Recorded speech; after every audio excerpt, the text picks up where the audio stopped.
Friends, if you're WOLFS, you're in for a treat because we've got them right here. Flip City Magazine. Remember MEAD magazine? Then it went woke? Well, don't worry. Flip City has no chance of going woke. That's right. 4 times a year, you'll get an actual printed magazine full of jokes, stories, comics, and more, all about today's pop culture, entertainment, and woke politics. Flip City takes terrible entertainment trends we love to hate with hilarious parodies of Lord of the Rings, Stranger Things, The Walking Dead, Star Trek, Hunters, and more. Trust me when I say there is nothing else like Flip City on the market. So subscribe today. It will be delivered in print, or you can even get it digitally if you're one of those wacky Zoomers. Either way, follow our link and sign up today, and if you put in midnight, you get an extra 10% off. Check out Flip City Magazine today.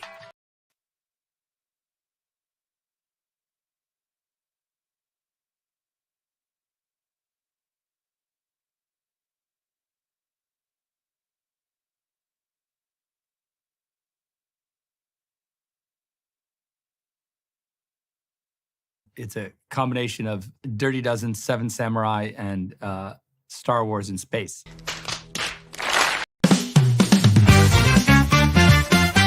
We're gonna get a little bit crazy, wild and maybe even vulgar, if you please. It's after dark and we're gonna light it up.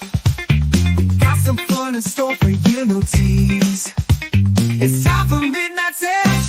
Dark, a little nutty, will hopefully make you chuckle, but we ain't trying to hurt nobody, so get ready quick on the double, cause it's time for Midnight Edge After Dark. It's a new week.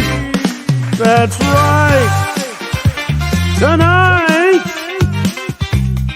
George Clooney and Brad Pitt got the biggest movie on Apple. What? Joker reactions not looking good. Scream 7 and a whole lot more. That's right. Welcome to the program, everybody. It's me and CC getting things started tonight as the other guys file in here. Welcome, everybody, to the program. I'm Tom Connors. We got CC Karaoke, as I was just saying, coming in from Canada loud and clear. How you doing tonight? I'm doing all right. You sound like you're in a very large room still. But that's because I got to change over, yeah. No, I just finished my summer road trip. I'm back in the city for a little bit, getting ready for winter. It's been nice, Weather's changing, though, so I'm here. Indeed, yes. Taking care of my sister's dog for a couple of days. And how's that going? He's very cuddly. He's, yeah. Well, it's better than Bitey. It is. The cats bite him because he annoys them. Oh, yeah. He likes to chase them. So as soon as they come out of their room, he just bounds down the hall, and then there's meowing, and there's clawing, and there's yelping. You should videotape it and put it on YouTube. Start a channel. Probably make a Yeah, well, I saw that in the chat. Six pinned it. Like you're starting a new channel. Yes, we are. It's actually up. We're getting everything ready to actually launch it proper. So it's kind of like a soft opening or whatever you call it. And then we're going to have the grand opening probably by the end of this week. We're putting the final touches on the film now. I'm still working hard on the retrospective. Pretty much what you guys saw in the video that we dropped today is a preview. That's a lot of what's done so far. So Andre's getting antsy, I can tell.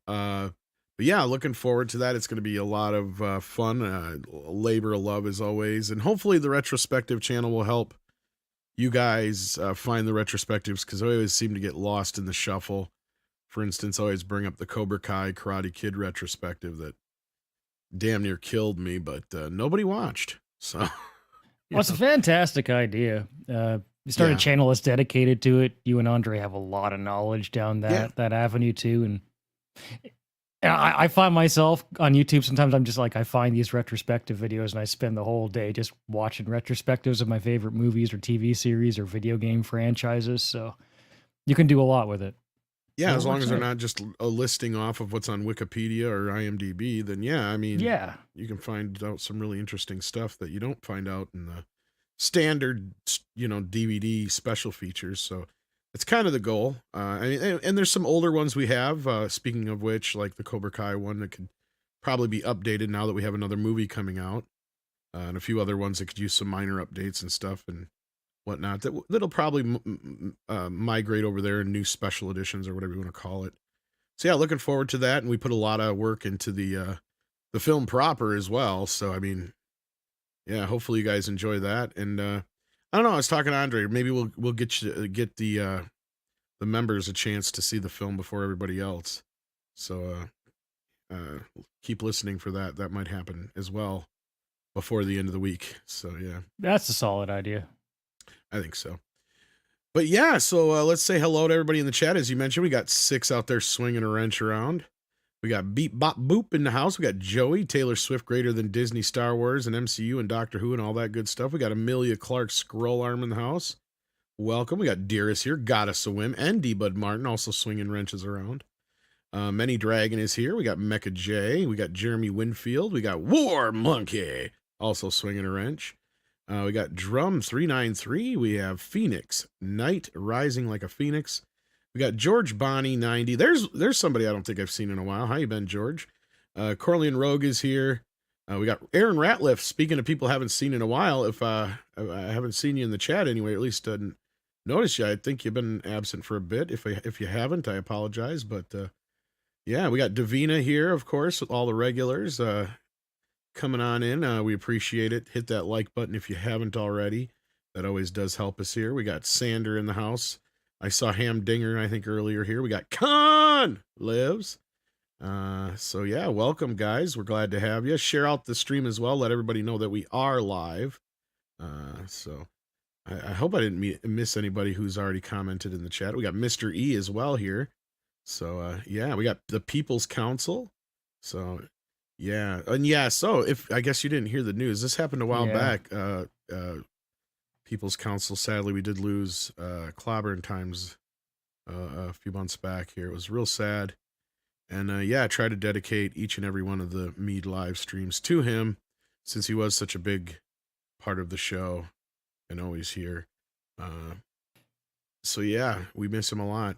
Speaking of, we lost a lot of people this week alone Both already. in the community and in Hollywood, it seems. Well, this year. just the last couple days in Hollywood have been insane. Between Chris Christopherson, John Amos, we just found out about today, who you might remember, of course, from Good Times and Coming to America and so many other things.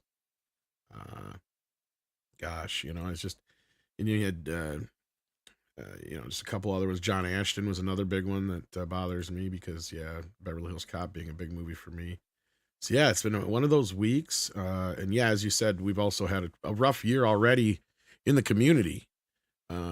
So yeah, we've even lost some more folks since Clobby, which is sad. So yeah. I do think about it sometimes, because I know when you think about generationals, from a music perspective, the Beatles were in the 60s. We're 60 years on from that, right? I mean, we're getting to this age where a lot of our favorite stars are getting to that age.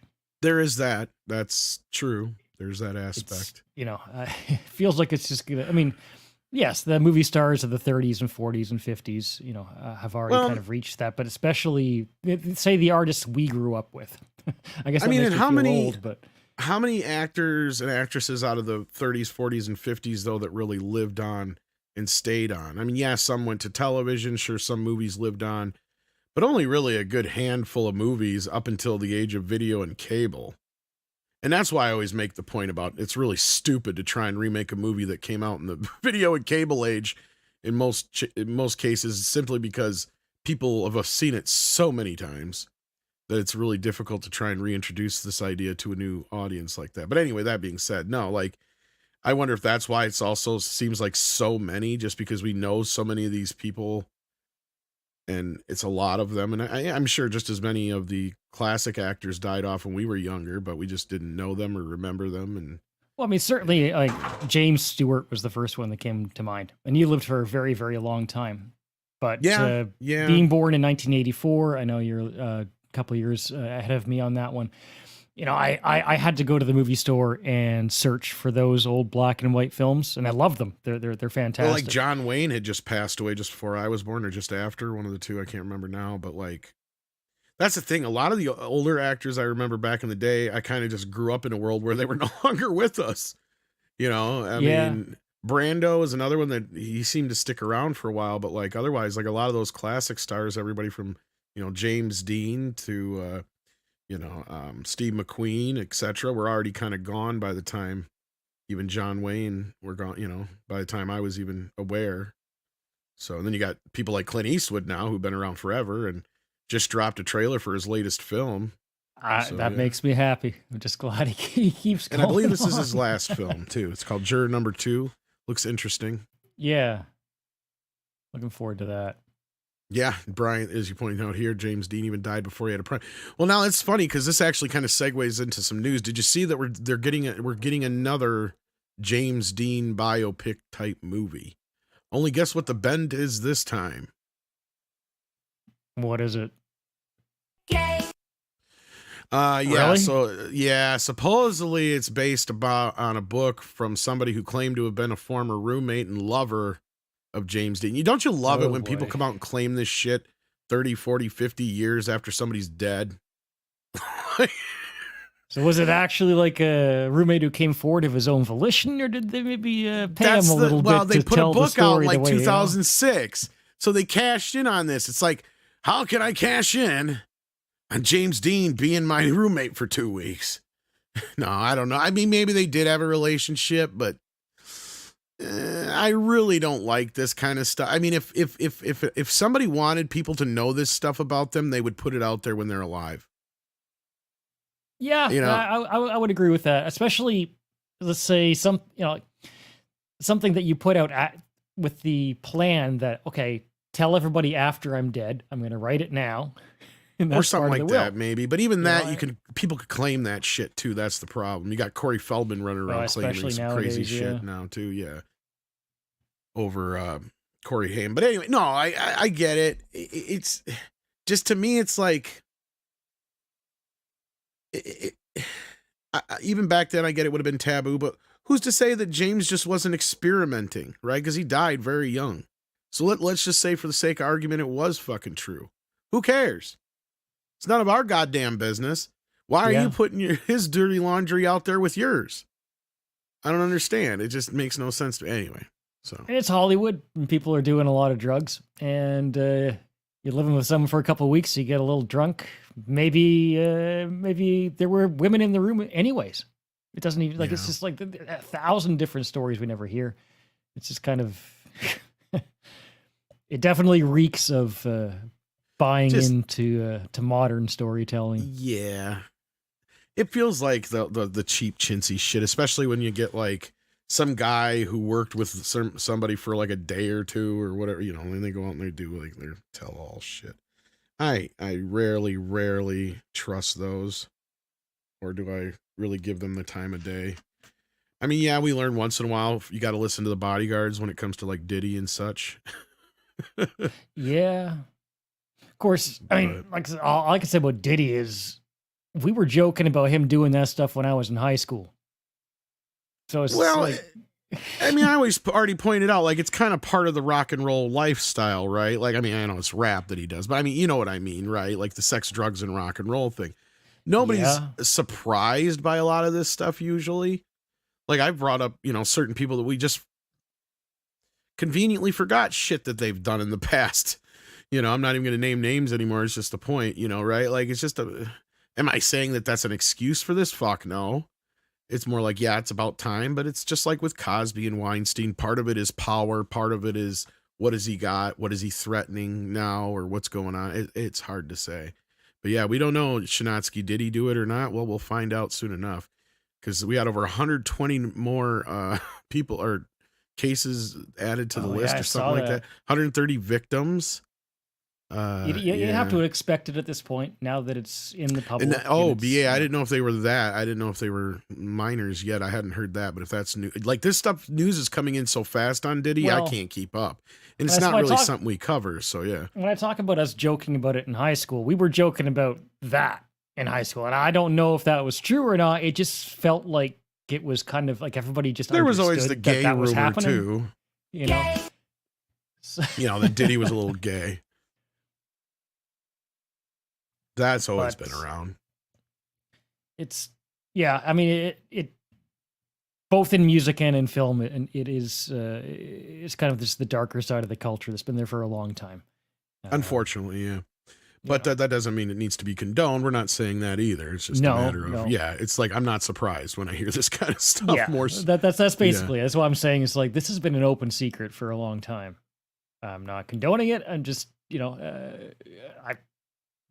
I would have bet my house on Diddy doing what he's doing, Right.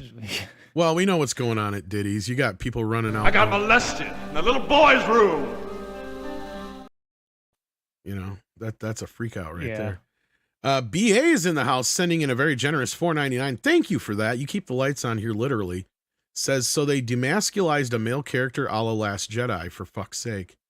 If you're talking about the Joker, I'm assuming you're referring to, or otherwise I'm not sure what you're referring to, BA, because that could be any number of characters right now. That's the problem. You have to be specific. You don't have to send in another super chat though. This one is very much appreciated, and we appreciate the support. He says, Joker. Oh yeah. Well, let's bounce around here. Let's get to that. Since nobody else is with us yet. The Joker will struggle to match 2019's Joker in box office. Yeah, I'm not surprised, but they're even starting to downgrade the possible box office this weekend, which I think was initially estimated at a worldwide like 150 or something like that. Opening. I'm guessing they cast Lady Gaga to try and bolster the box office. They did. But doesn't mean it was the right casting choice, but they've got God, what was the movie that recently did the same? I'm trying to remember. Maybe it was Horizon, but I don't know. I don't think that's the one I'm thinking about. I think it was a different one. I'm trying to remember now because it was a more bigger scale movie where they released it early. Oh, Indiana Jones. Duh. What the fuck was I thinking? Right. I'm like trying to think where they're like, oh, we're going to put this out at like some film festival and then we'll get all these great reviews for it. And then word of mouth started getting around that basically all the shit we've been hearing was mostly correct. Especially if you count the reshoots, but yeah. A couple of weeks ago on this channel, we watched that 2-minute clip. And I know for anybody that did see it, there was no chemistry between these two. They were flat, they were quiet, totally lacking any kind of energy. Wow, Six is making a very broad prediction here, or big prediction here. Joker 2 will bomb at the box office, but she will be nominated for an Oscar. I believe the second half, I don't know if it'll exactly bomb, though. I still think there's going to be that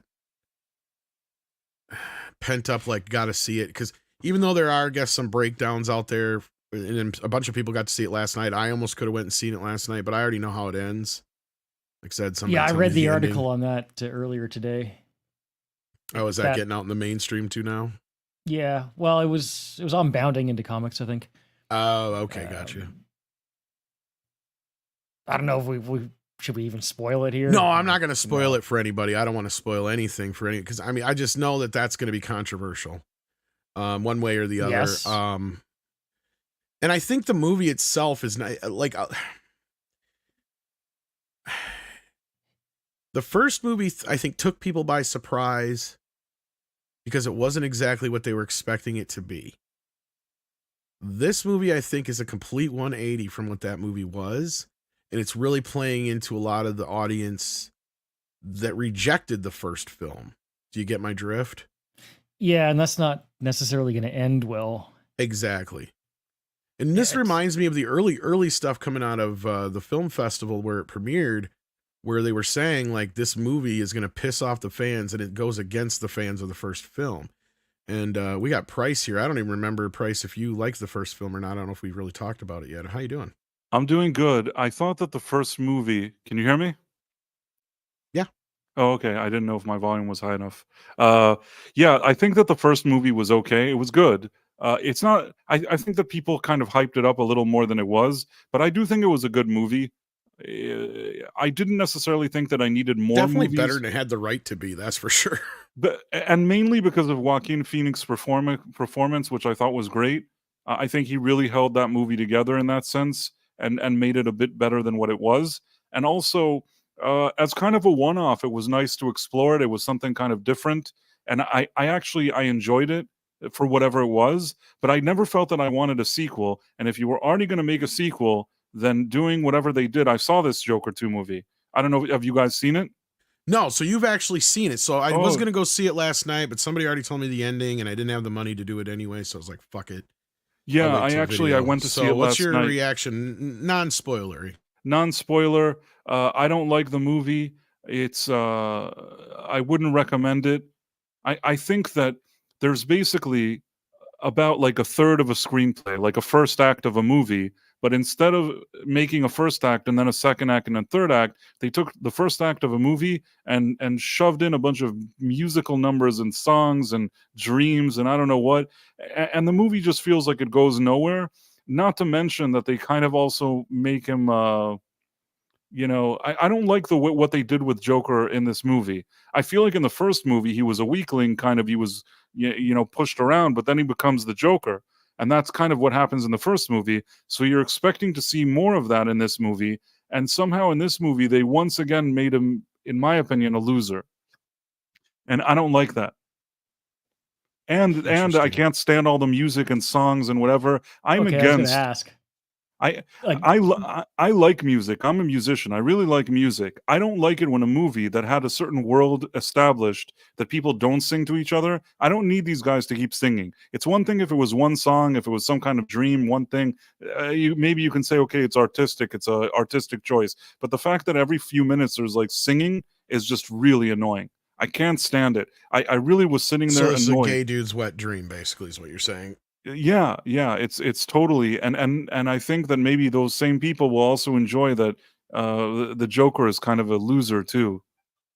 Well, I was just going to ask because it feels like they don't have confidence in the music. They didn't release they didn't push the music of this film before its release. So I mean, is it all jukebox music? Is there anything original in it? Sorry, CC, but yeah, that's another thing you can probably add to. Yeah, is it any good? Even if you liked a musical, would it be any good? No, I don't like it. I think it's annoying. Everything about it annoys me. Every time they started singing, I got annoyed and I wanted them to stop. And then when we went back to the movie, I was annoyed with the movie. And there are scenes in the movie that could have been legitimate, maybe scenes in a real movie. But even some of those I liked, some of them I didn't like. But this doesn't come together for me as a movie. It feels like a cop-out, like the guy that Todd Phillips got a lot of money and he tried to do something that will seem like it's bold and artsy, but I don't consider it bold and artsy at all. Yeah, Todd Phillips hasn't been able to really do a good sequel yet, from my knowledge. I mean, some people don't mind The Hangover 2, but from my recollection, it's basically just a redo of the first film. And then the third film really turned a lot of people off because it's like a completely different film or tone-wise or whatever. Yeah, but I thought the first film was a waste of time too. So, I mean, I think that he seems to have put himself in a position a few times where the studio wants a sequel to something that he really didn't think of as a sequel to begin with. Franchise, yeah. Yeah. Well, and I mean, I give a lot of shit to the first film. I know people like it, but look, it is the exact same gimmick as Dude, Where's My Car? Right? We've already got this movie. It's the same thing. Just because it's a great movie. I'll die on that hill. It's a great movie. Which one? The Hangover one or the other one? Dude, Where's My Car? Oh, yeah. Well, I'm just saying it takes the same concept, just replace the car with their friend, right? Like, it's the same, No, I get it. They're two completely different films. You got a completely different cast, a little bit different scenarios. But at the end of the day, how different is that than Die Hard on a boat or Die Hard on a train or die. So it's basically, dude, where's my car at a bachelor party? Like, sorry. And I just never understood He surprised me with the first film. Surprised me because we had talked to somebody who was an extra on the first film. And that's something you kind of take with a grain of salt, because again, when it comes to actors and people that are on the set like that, to them, the entire movie is the 30 seconds of the film they're shooting, right? So they're telling us certain things and they're kind of saying, well, it kind of feels like there's this Trump allegory going on, or at least an allegory with like all the riots and stuff, which there was that stuff at the end of the film, which you could see where that stuff kind of probably came from, where they were shooting at. But like, again, that wasn't the entire film. So when I went to see it and I realized, oh, okay, so this is like a television show, and they basically take the concept of a movie or a classic story, and they basically do like, your Christmas Carol episode, you know what I mean? Of a TV show, only this is Taxi Driver meets King of Comedy with Joker. And I'm like, okay, that's fine. It's like an Also Ran, it's an Elseworlds, it's a graphic novel in a movie form, right? Which, in most cases, let's be real, 90% of these comic book movies should be basically a graphic novel in a movie form.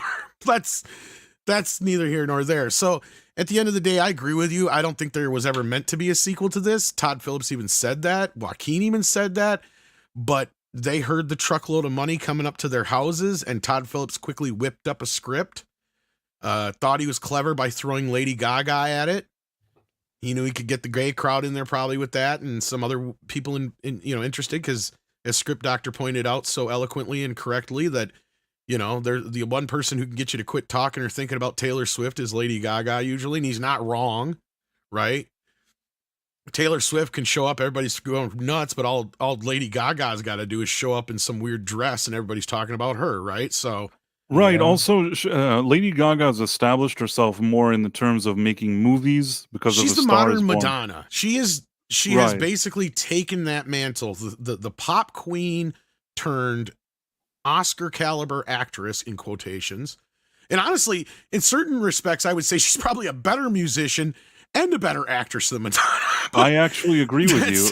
That's not the point. The point is, on that caliber of that level of where Madonna was at this point in her career, the same place with Lady Gaga, I see the similar trajectory. Hopefully Gaga ages gracefully, though. But you were about to say, Price, since you've seen the film, any final thoughts on it? No, I mean, another thing, and I'm not going to say what happens, at the end of this movie, but the movie also ends in a way that you also kind of, it feels like Todd Phillips is disrespecting his viewers. I feel like people saw this movie, they enjoyed it, and they wanted to see a sequel, and then they go to the theater, they want to watch it, and they get a bunch of show tunes. Joker is kind of a beta male simp idiot. And then, the movie also ends in a way that kind of continues that sentiment. And I just watched it, and I'm like, it's sort of like he filled a big bucket of water with the first movie, and then with the second one, he just kicked it. If I have one more question for you, Price. The Sure. trailer gave me the impression, and Tom kind of touched on this with the first movie. Like, did it feel like they were pushing a message in this movie? Sort of an allegory to riots and some such? I didn't feel too much of the allegories. It wasn't some heavy-handed thing in my eyes. Listen, you can always look at every movie and say, oh, this kind of reminds me of this riot and that riot. But the truth is, I want to know if I'm watching a movie, if I'm immersed in the world that it's created, or if I'm sold on the fact that this is a fictional world. If it's that way and the messaging isn't really that heavy-handed, I'm okay with it. I wouldn't say that I felt too much of riots or TDS or anything like that. What I mainly felt was, if anything, I would have thought that Lady Gaga, they kind of made her too much of I hate to say it because I already say it for the millionth time, more of like a girl boss, or I don't know how to exactly explain it. I didn't like the power dynamic between him and her, and how he seemed to me kind of like a weakling. I didn't like that. Maybe somebody else would interpret it differently. That's how I interpreted the movie. And in that sense, if the idea was kind of like girl power, and like toxic masculinity bad, maybe those themes are here. I would see those themes a lot quicker than any kind of riots. Yeah, the reaction I've seen out of other people in the community has not been good. Everybody from the quartering to Steph have basically flat out trashed the film. I mean, I Um, posted a review and, I explained my thoughts about it, and I think it was yeah. a good review. If All anybody right, is well, interested, it's on check my it out, guys. channel. Yeah. You can share the link in the chat so people can check it out after the show. Because, like, yeah, like, I mean, I was gonna go, but I decided, fuck it, it's not worth the money and everything I was hearing about it.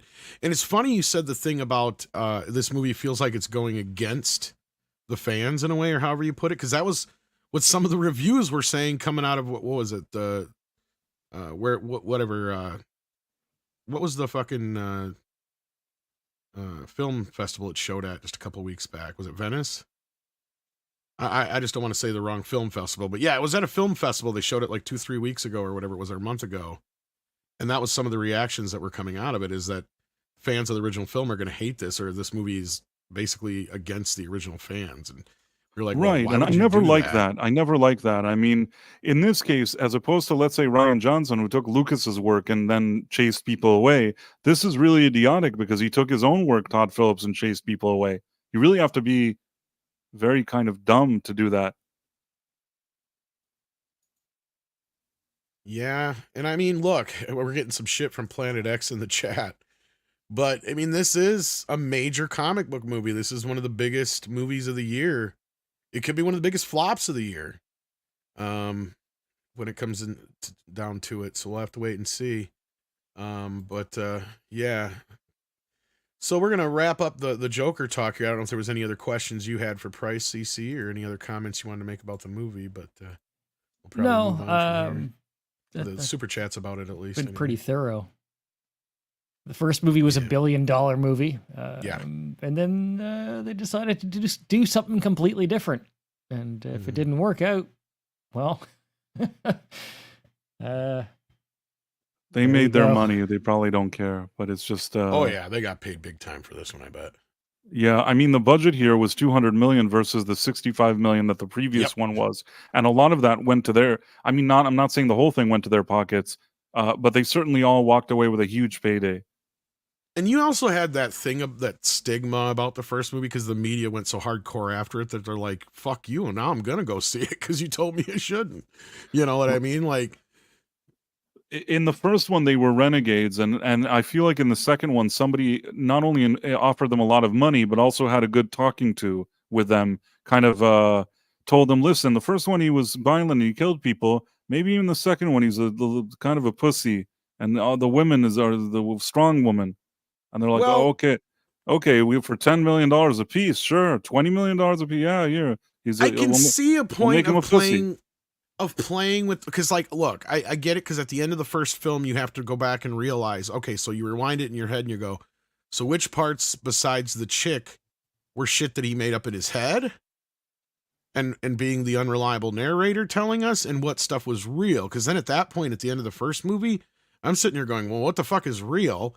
Well, then it's like, okay, so the way you're saying it here, it goes to that next level of like, okay, so at least with whatever's going on in his head, it led him to the point where he started the riot or whatever the fuck it was, right?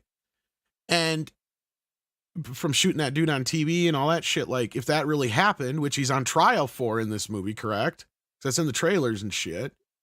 And I know that plays into the end of the film from what I was told. And I'm like, okay, so which parts are then, this movie should have answered us what was real and what wasn't real. And maybe possibly been from Harley's perspective as far as the unreliable narrator. In which case, if that's the case, then Joker should be seen as an uber hero, and it should be the opposite of what you're explaining, right? Like, you get my drift? And I don't know which direction the movie approaches itself from, but that's the way I would have handled it as the director. I'm like, okay, this was the first movie. If we're going to do this from Harley's point of view this time, she, of course, sees Mr. J as this big, to do this, the ultimate guy, the man, right? So her version in her head would be, because you even had that scene, and that's where I kind of got this idea where after the courtroom scene, I think that was that scene we watched here, where she's like, you were stupendous or whatever, blah, blah, blah, blah, blah, or it's in one of the trailers. And so I'm like, okay, so is this shit all in her head then? Is that she sees him as this massive, like, what? But now you're telling me this shit. So I have no idea what Todd Phillips was Listen, thinking of this. there is a question that you could watch this and think what's real and what's not real the same way you can watch the first one, which, by the way, I had an issue with. Because in the first movie, that's why I don't think this movie needed another one. I think that the realization at the end that he's delusional, it's nice to end that first movie that way. Now, the second one, knowing that, the second one starts and you're like, well, Right. is he dreaming it? Is he not dreaming it? And that's why I said you can't do it anymore.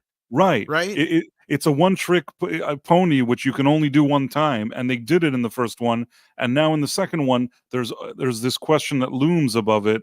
But I'm going to pretend, let's say, that whatever I'm seeing on screen is real, let's say, except for the songs that he's sort of imagining or whatever it is. But I think that this movie doesn't deliver. And the final thing I'll tell you is, Sure. I don't know where the $200 million went, aside from the pockets of Joaquin Phoenix, Phillips, and Lady Gaga.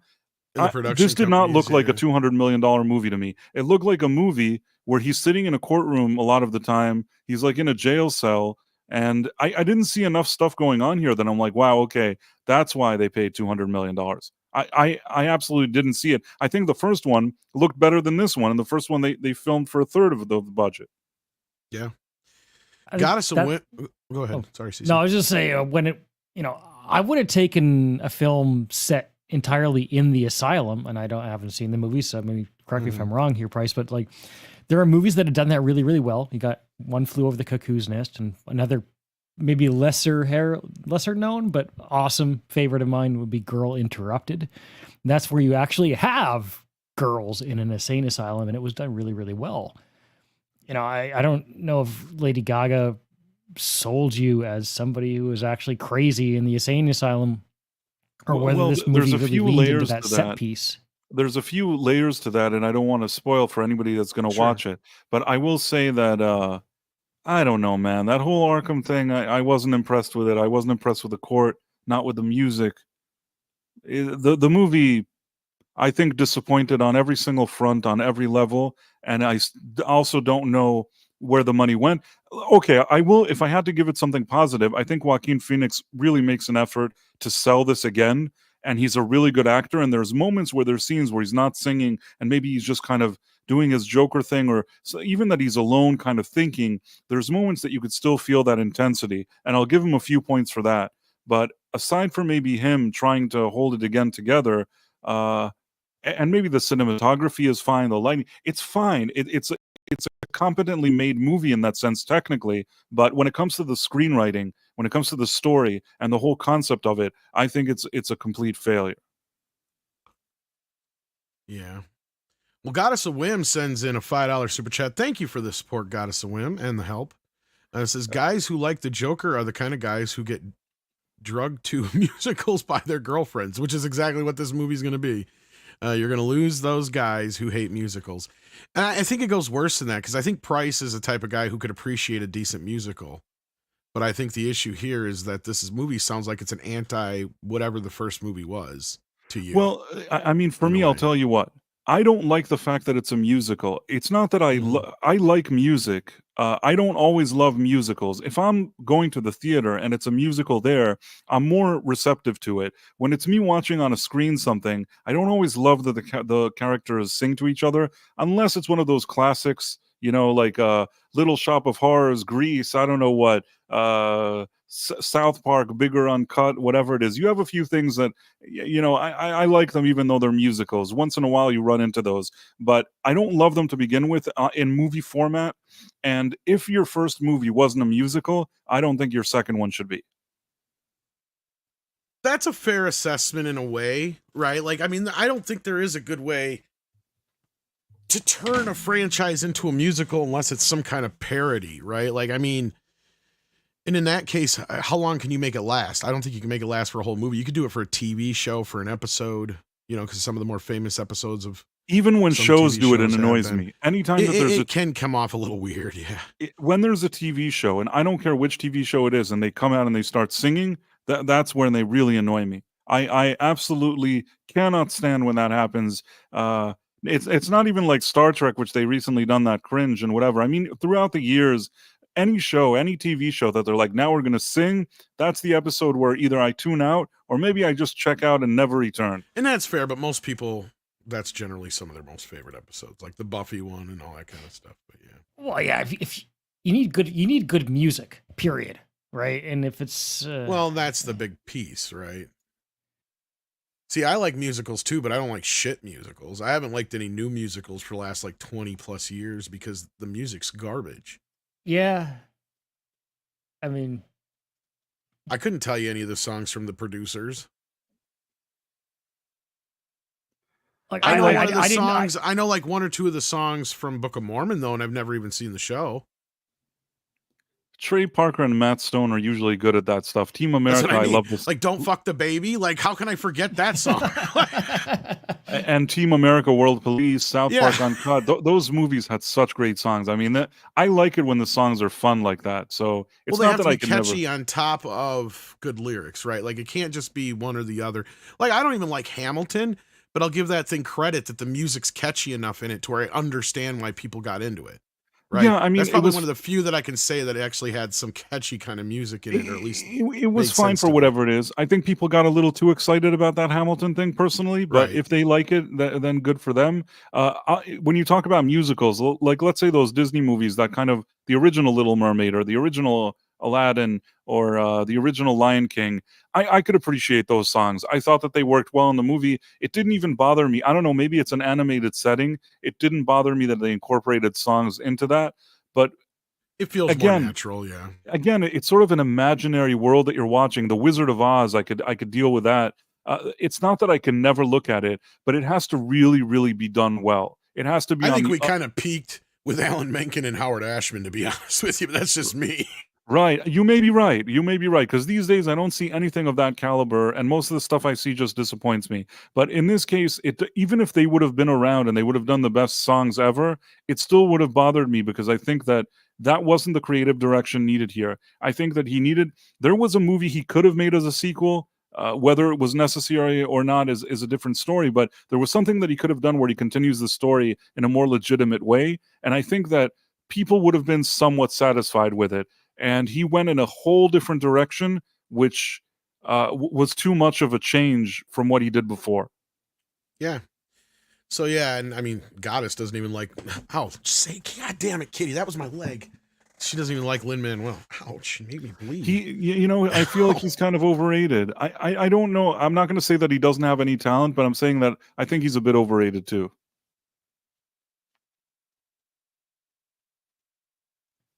I think Tom got hurt. Nah, I'm getting mauled. That's all. Just making sure the cat's okay too. Anyway, yeah. No, I can see, like I said, I haven't seen too many musicals since Howard Ashman and Alan Menken that really make me go, yeah, this is the next thing. So yeah.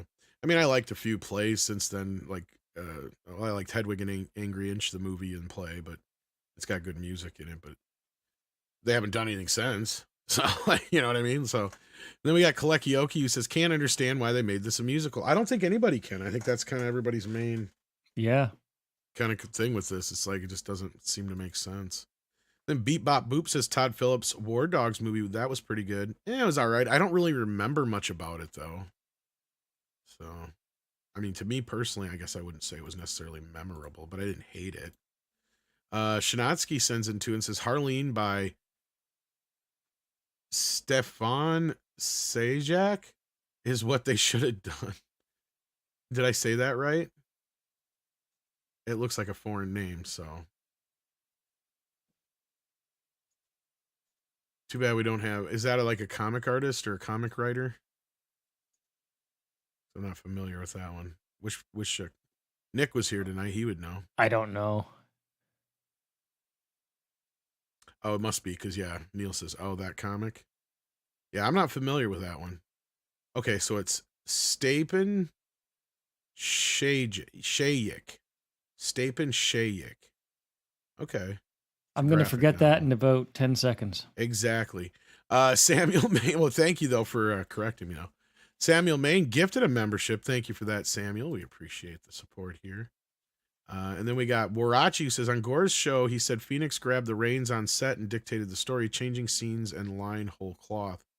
Well, that never turns out real well, usually in the end. And speaking of things not turning out so well in the end, Beat Bop Boop sends in £4.99. Says, with everything going on with Diddy, could we finally get an answer to who killed Biggie and Tupac? Smoke weed every day. Also, I'd love to see Diddy share a cell with Suge. Yeah, that'd be fucking hilarious. Diddy is going to be under so much fucking protection. I'm surprised he even has a cellmate from what I heard. So, I haven't really been keeping up with everything, though, so I can't speak to all of that yet, because it's been happening so fast. Cellmate could, just go off as rocker, and then you have a murder. And no, I'm not saying that. I'm just saying, Yeah, well, that or at least it puts a witness in there. Yeah. Depending on who the cellmate is. That all depends. All depends. Speaking of mates, have you guys seen this? I know you saw the Joker price, but I watched this weekend because this dropped on Apple Plus, and I guess a bunch of other people did too, because Brad Pitt and George Clooney's WOLFS is the most movie in Apple TV history, and it's only been on there for a couple days. So, well, to be fair, imagine a few people have seen it. Apple Plus isn't a service that a lot of people have. No. I think that's why a lot of times they put stuff on there and people don't watch it. I think that the number I saw was that it had like 600,000 viewers or something, which isn't a lot. So it feels like Apple Plus, just not a lot of people have it. I don't like Apple. I'm extremely biased on this. I've never been an Apple fan. I gotta tell you, though, they have made at least 3 or 4 of the better original films in the last couple of years here. Between Tetris, The Family Plan, this, and then I saw that Michael J. Fox documentary on there was great. Look, I guess spoilers and for my reaction to this film, not for the movie itself, but I did enjoy the film.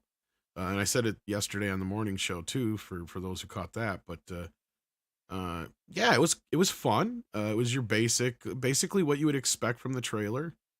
There was a few things I had issues with, but I mean overall, just to see these guys, riding together again. Considering how few people do probably actually have Apple TV for what you were saying, Price, which is true.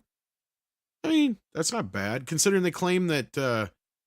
It's a big win for Penguin to get 1 million viewers in its second episode. It's like, how is that a win? But okay. I can't fault their programming from what I've watched. I watched Severance because, like I said, my parents have Apple. So that's another one people keep talking about. Yeah.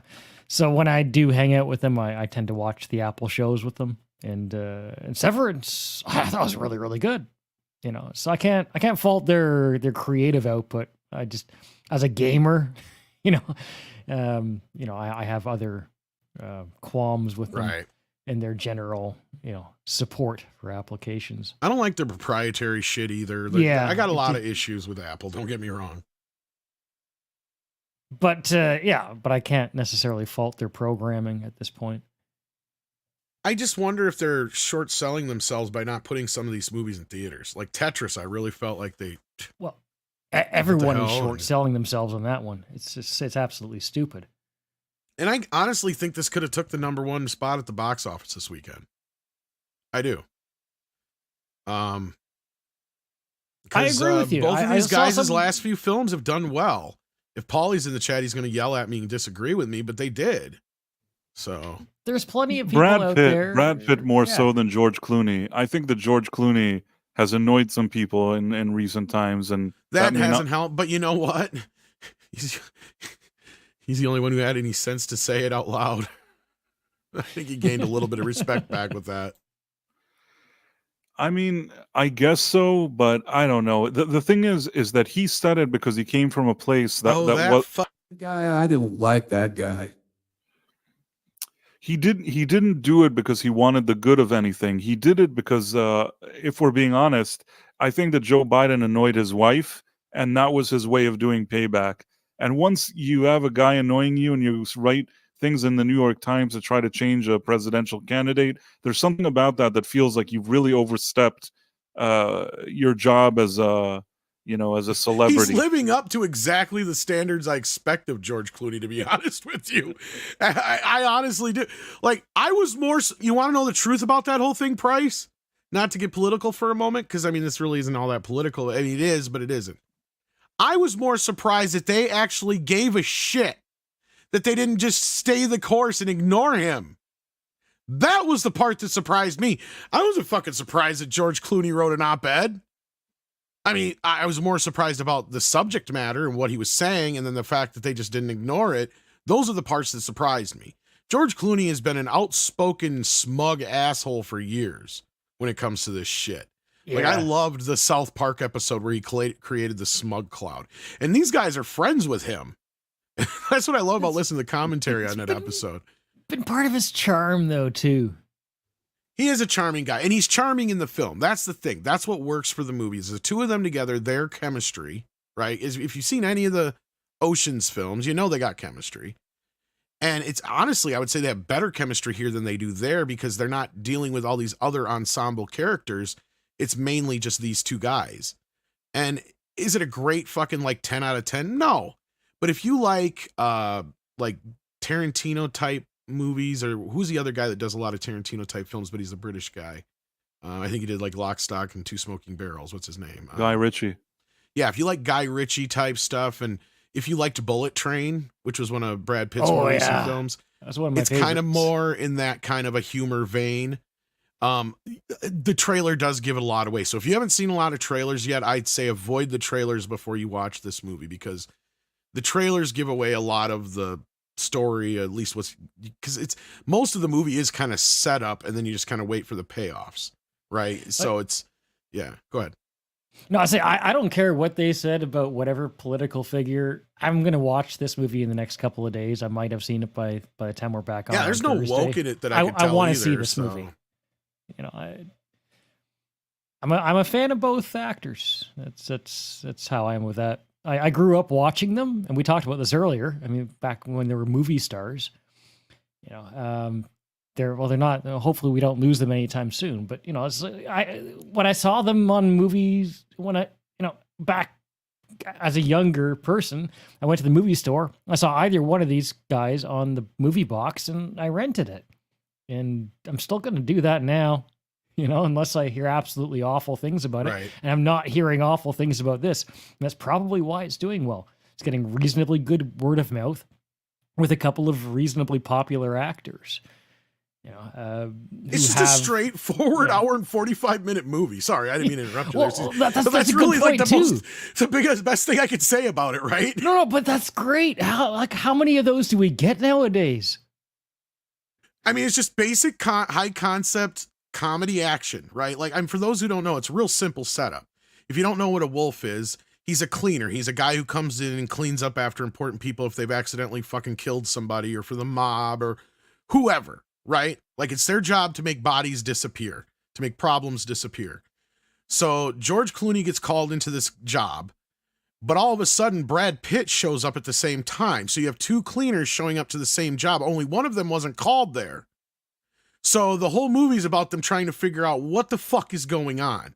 And it does have that Guy Ritchie kind of Tarantino-esque kind of feel to the dialogue and the humor and the way that the action is, kind of portrayed and treated as far as like the violence. And I just thought it was fun. It was a straightforward, basic movie. It wasn't over 2 hours long. It wasn't overly full of itself. Yes, it was a bit schmaltzy at times. I'm not going to say it wasn't. You can see some of the shit coming from a mile away. I'm not going to lie. But you know what? I laughed at this quite a bit more than I've laughed at anything since, I did laugh a lot at Deadpool and Wolverine. I'm not going to lie there. But I have not laughed at a movie a lot in a while. Like, I remember laughing during this quite a few times, and I'm watching it by myself. And if I'm actually laughing out loud by myself, then that says something. Because usually I'm more of a other people kind of make me laugh more kind of a thing usually. So like, if I see your reaction to something, then it kind of sets me off. I'm more of that kind of a thing. Where if I'm watching something by myself, I'll get like a, or something like that. But that's about it. You'll get out of me. right? No, I'm the same way. It takes a lot to make me laugh. But I expect these two to be schmaltzy too, so that's okay. That's kind of there is par a for the little bit of course with that. them. I mean, yeah, you kind of know what to expect just from these type of actors, right? And the storyline is that Clooney's the guy who's kind of getting close to the end of his career in the show, in the movie, and the other guy In is real kind life. of well, and maybe in real life too, but I mean in the movie that's kind of his where he's at, like as far as he's more of the veteran of the duo, right? And again, I don't want to give anything away because the setup is so simple that from there on out, if you start giving anything away, it starts giving away too much of the movie. So it's just kind of like, well, then what the hell's the point of watching it? But like, yeah. So no, I can recommend it. A lot more than it sounds like I could recommend Joker 2 from the sound of what Price said. Yeah. I'm surprised you haven't watched this yet, though. You watch everything, so like, yeah. I do, but like Apple Plus always, I'm not in the first one. I think I even have Apple Plus, or I have it temporarily or something, but I always forget that I do, and I usually don't take anything they do seriously. I don't know why. There's no justification for it. Maybe I'm like CC. It just annoys me. Six says I'm an easy. I mean, not easy. I mean, he's laugh. Easy laugh. Well, you just take me out to dinner and. And seriously, I think George Clooney is annoying. There's almost a part of me that I know it sounds crappy, but I'm not in a hurry to support his movie. I don't like him. Oh, I hear you. I mean, he's if you like him or you don't, right? Like I don't like his personal politics, but I don't mind him in movies. So like as far as an actor, I don't have an issue with him. Yeah, in ensemble movies usually, like the thing is that you'd think with all of his political dick swinging that he'd be some great actor. At the end, all his career he's been an ensemble cast of like directors. He's always the guy that he has You're the not right going to be friends. impressed with this. Right, like he's just basically playing George Clooney in this too. Right, so, I mean, and I'll give him credit that he's maybe he is a good politician within Hollywood, and he's made the right friends. And that in that sense, he's always in the Coen Brothers movie. He's doing that thing ensemble cast. He's friends with everybody. So I think that really helped his career. I don't think there's anything that he does that's so spectacular. the mystery. He's the same actor he was on Facts of Life. I'll see you there because he is the kind of actor who kind of plays mostly the same role every time. I liked the remake of Solaris. Was it Solaris? He was in that one. But he does kind of play. Yeah. He has like 2 or 3 notes, right? They're all Clooney basically, unless he's playing a straight up bad guy, which is rare. Otherwise, you have the super serious Clooney or you got the twinkle in his eye goofing around Clooney. This is the latter. So. And to answer Mr. E's question, thank you for the $2.99 super chats. You didn't have to send in 2 super chats just to correct yourself. I actually kind of figured out what you meant. You could have just said it in the chat too. Mr. E sends it $1.99, says, "Isn't Willie's not wolves?" He means, isn't it wolves? Fucking autocorrect. Yes, I had the same question when I first saw the trailer, but you get it once you see the movie. It just makes me wonder if it's not going to hurt the movie in the end as far as people finding the name. Because it's called that because they're called wolves because they work alone, right? So the whole point of pluralizing wolf in this case is you're pluralizing the term used in the sense of the cleaners, not the animal. And I know it's really convoluted, but it does make sense in the way the film works because these guys are basically stuck in a situation where they have to work together.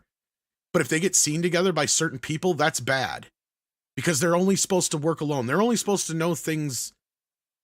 They're the only ones who are supposed to know certain things, right? So like even the fact that they even know each other exists is a problem for them.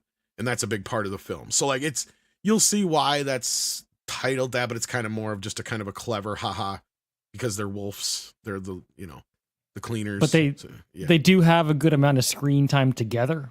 Oh fuck yeah, from almost okay. Good. Like the first thing that happens is the person calls the wolf. Right. And they get a hold of whoever. I'm not going to say who was who, right. But so then one of them shows up and then like the other one just shows up nonchalantly and everybody, you, including your audience, you're like, what, wait, what? Like how this all played out. And then from there, I'm not going to get into it because then how they have to work together and everything from there is basically the whole point of the film. So, yeah. But anyway, yeah, no, I enjoyed it. I like the setup. The only thing I didn't really care for, oddly enough, was the ending. I was like, oh, I kind of felt cheated at the end, but I'm not going to say it's set up for a sequel, but it's set up to where if they wanted to do a sequel, they could. If that makes sense. Well, It has kind of like one of those Western endings to a point in a way, if that makes sense too. Somebody might have just nudged the script a little bit there. No, I think the impetus for it was more so a Western ending. Like, I mean, once you see it, you'll get what I'm saying. I don't mind that. Yeah, it works in a way where you could pick up a sequel somewhere, either right away, right where this movie leaves off, or down the road, right? So, yeah, if you wanted to. Honestly, I don't feel like it needs one. I just wish it had a proper ending to it, because it feels kind of hanging in a weird way. It's really hard to explain without spoiling it, but it doesn't feel like it was intended to say, we're going to make a sequel, kids. I even checked the end credits to make sure. I'm like, okay, you didn't set something up here, did you? No, they didn't. So Joe Pat 87 says in 499 says, Rip's ABC Signature, the TV studio that started nearly 40 years ago, is Touchstone Television, officially rolled into 20th Television. Yeah, I saw this story today, and this was one that almost made the docket, but it didn't, because it might wait till tomorrow, or it's just one of those stories that's kind of like, yeah, not surprising, because you get that many studios together, things start to become redundant. We saw the same thing happen over at Paramount recently. Why have 3 or 4 different divisions doing the same fucking thing? You only need one division that does that, really. If you're all the same company, it makes absolutely no sense at that point. I mean, now if they had kept the Fox entity separate from Disney proper, like they should have in the first place, kind of like they used to do with Miramax and Dimension and all that shit, and sort of with Touchstone and Hollywood, then I would see this as a big, like, oh, well, that's stupid to do. But at this point, they're one and the same. They're all, I mean, unless you guys have a different take on this, because I mean, yeah, they're basically just conglomerating all this stuff under Hulu, I believe, under their TV, ABC Signature, or their ABC Television and Hulu Productions or whatever. My take is Godzilla -1. You know, without all that redundancy, things get a lot cheaper. That's true. That's true. Price, anything to add to this? Oh, no, not really. Yeah. Just don't really have I don't really have anything to add. Well, we're even getting to a point where some of the shows that were for Fox Network are now being pulled to Disney Plus. Like, in my understanding, unless I read it wrong, is The Simpsons is going to end this year on the Fox Network. What? How? But that's never going to end, is it? It's moving to Disney Plus. Oh, okay. Gotcha. Yeah. So they're doing what is now the final season on Fox, and they even did a quote-unquote final episode for like the series premiere. Are they going to hire writers and make it great again? It actually sounded like one of the more clever Simpsons episodes in a long time. I'm actually half tempted to watch it because it's called Bart's Birthday. And it's actually getting some buzz. Because the whole point of the episode is that Bart's supposed to be turning 11, but he refuses to blow out his candles because he can't turn 11. Okay. So then the episode starts playing with final episode tropes throughout the whole thing. What's sad is this should probably be the final episode. They need to let Simpsons die. I'm sorry. It has not been a show, for the last 20. The movie should have been the finale. Let's be real. Right? That's worth a retrospective right there. You're not wrong, and it probably will eventually make its, like, The Simpsons as a whole fucking, the problem is it doesn't end at this point. There hasn't been an ending to put a cap on it. And I personally haven't watched in almost a decade now, which is you guys got to understand. I never missed a fucking episode. Oh, neither did I. Right up until the Seymour episode. For over 20 some years. When they did the Seymour episode, that's when I left. I didn't leave then. It took me a while yet more. I watched a few episodes over the next couple of years. You know, there was that weird, like, psychedelic trip one with the Fox. I kind of liked that one.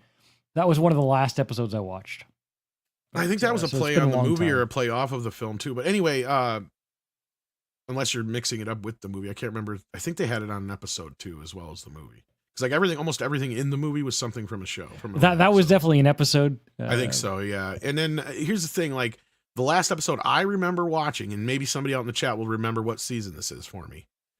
Homer and Marge sell their bed, and they get a new bed, and they can't have sex anymore because they don't like the new bed, so they keep sneaking. Because I think, did it wind up in Flanders' house? I think it's been this many years since I've seen it. So they keep sneaking into their house. Whoever ends up with it, they keep sneaking into their house to have sex on the bed. 6 says season 13. No, it was more like 20. It was in the 20s. Oh, wow. I watched it for 20 some years Wow. religiously. Even when I didn't have cable, that was one of the shows I would go and get off of the Pirate Bay and shit. Must have been some pain and suffering. Every week. South Park is the only show other than Beavis and Butthead when they've done new episodes where I have not missed an episode. And Cobra Kai now is the only other exception. Up until, since way back when anyway. I'd have to go way, way, way the fuck back. Season 69 says somebody in the private chat here that they just sent me. No. But anyway, that was it. Lovejoy, that was the one. Shin. That's the one I was talking about. No, I think it was past 18. It was way past 18. I was gonna say it was more like 25, 26, somewhere in there. But yeah. Anyway, that being said, we got Jim Watari, who is now a new member, and he gifted. Holy shit! 20 memberships. That is insane. Jim, you have no idea how much that will help us here. And you guys are lucky because we were just talking about it at the top of the show. I don't know if you caught it or not. I was talking to Andre just a little bit ago about trying to work out you guys that are members and Patreon members getting a special screening of our Nosferatu before we put it up on the main channel as soon as we can. As soon as we get a final version here. So, yeah. So, yes, thank you, Jim Watari. That is amazing. That is so freaking amazing. Susan Dolan sends in 5, says, I don't remember, but does anybody know what the cleaners were called in John Wick 1? I think they just called them cleaners, didn't they? And I don't even know where the term wolf comes from.